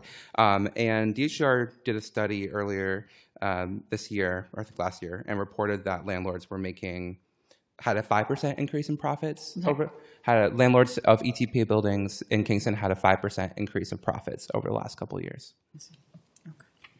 Okay, and then I did have one more question. And that was just the rent-stabilized landlords. Obviously, non-rent-stabilized landlords are making far more. Okay. And then how do you think that rent stabilization actually supports the local economy? Since we're talking so much about this balance between, affordability and economic. Yeah, I mean, so many tenants are they're the workers, right? They're the people who run the businesses. I mean, in many cases, the tenants that we work with are also the owners of small businesses. So, the entire economy is based off of this workforce being able to carry out their jobs, from the hospitals to the schools to the libraries to the bus drivers. And without them, I don't know where the workforce is going to come from. And finally, the other argument we often hear about with any type of rent regulations, I guess, does come from small landlords who might maybe live in their own building and have one or two other apartments. What do you have to say about that? Sure. I would say that most landlords, even the smallest landlords that own, for example, rent-stabilized buildings in Kingston, own dozens of other properties. So I think when we say small, we should be clear about what that actually means. For one thing, if you own a building with 6 units, that's not a mom and pop landlord. And then number two, most of those landlords own many other properties, some in Kingston, some throughout the state, and this is not making up even a large percentage of what they are making in a given year. Yeah, I had a mom and pop landlord for a while. They had no problem raising rent $400 every year, not turning my heat on. And when I couldn't pay it, they said, okay, bye. And then they told me they need more money to go on vacation for their cars. Like, they told me that. I'm sorry, what? A small landlord compared to thousands of tenants who would never even have the hope of being a property owner, let alone a landlord? I mean, I feel like it's very obvious what's happening here. Thank you. For those of you who were involved in the Kingston fight for ETPA, I personally, when I canvassed, some of the buildings that are now covered by rent stabilization, and I canvassed them before that, they were in a terrible shape. So my question, I have two questions. One is, what was the condition of these buildings before rent stabilization in Kingston in your own experience? And why does the city of Kingston need rest if they already have opted into ETPA? Sure. I think to take the first question first, the conditions across the city have been in pretty bad place. So I think the largest complex covered by rent stabilization in Kingston is called Stony Run, and that complex is about 25% of all of the units. And they have, and to some degree still are, dealing with massive amounts of disrepair. This is a story I referenced earlier of waste flooding through people's toilets and their bathtubs on a regular basis, of all of the HVAC systems being completely outdated and giving people different sort of lung diseases. All sorts of issues that you can imagine being in fairly outdated and non-repaired housing, which still persist in places where tenants are not organized to be able to fight back and demand better repairs. To your second question about why Kingston needs the REST Act, there's, I think, a couple of reasons. Number one, the REST Act would expand the amount of units that are covered by rent stabilization. So right now, it's just 20% of units that, because of how many of them are less than 6-unit buildings. Most of our apartment buildings are not more than 6 units. So, and then the other piece of it, well, is also the expansion to newer buildings as well. I would also say that, like, right now, the city of Kingston is in the process of, they've recently done a third study for reasons unbeknownst to anyone. Essentially, they decided to do so even though they were not required to, and because landlords knew that this was coming, they intentionally kept units off the market in order to inflate their vacancy rate. And so now we have a threat of ETPA going away in Kingston, and if that happens, all of those tenants are in severe danger. Yeah, I want to say that prior to ETPA in Kingston, these buildings were in just as much disrepair as they are in now. So the landlord's claiming that, like, well, with ETPA, we're not incentivized to repair their buildings. Well, what was preventing you from doing that before? Because it wasn't ETPA and your buildings are still in really bad shape. And then I think the rest of that needs to be expanded to 16 ETPA in Kingston because, like I said, Fairmont Gardens is a complex. Half of the buildings, not even the logical 1 through 9, it's like random buildings were built a few months before 1974, and the others were built after 1974. So they, like, their neighbors literally don't have the same protections that they have. So there's trouble with, like, understanding what are real protections. If ETPA covered more buildings and more tenants, the law would be more well known, and people would be able to rely on their facts and their rights more because it's just more common.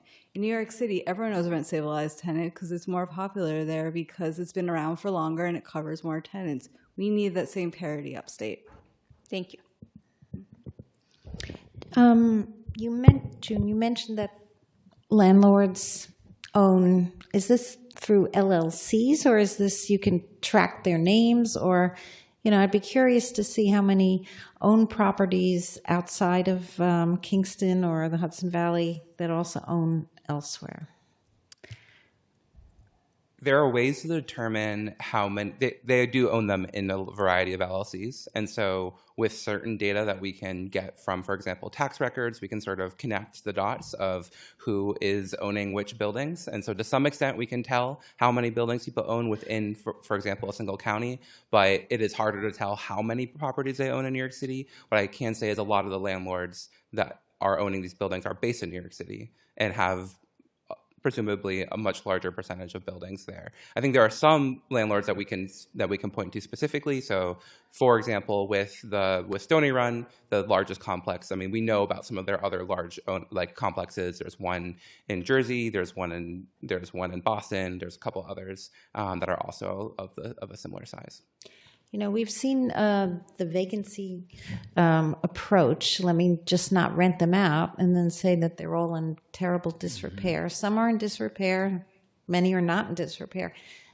Do you have any way to gauge the ones that are remaining vacant? Is it because they've evicted a tenant and now they're like, we're going to, you know, cook the books sort of so that we don't qualify?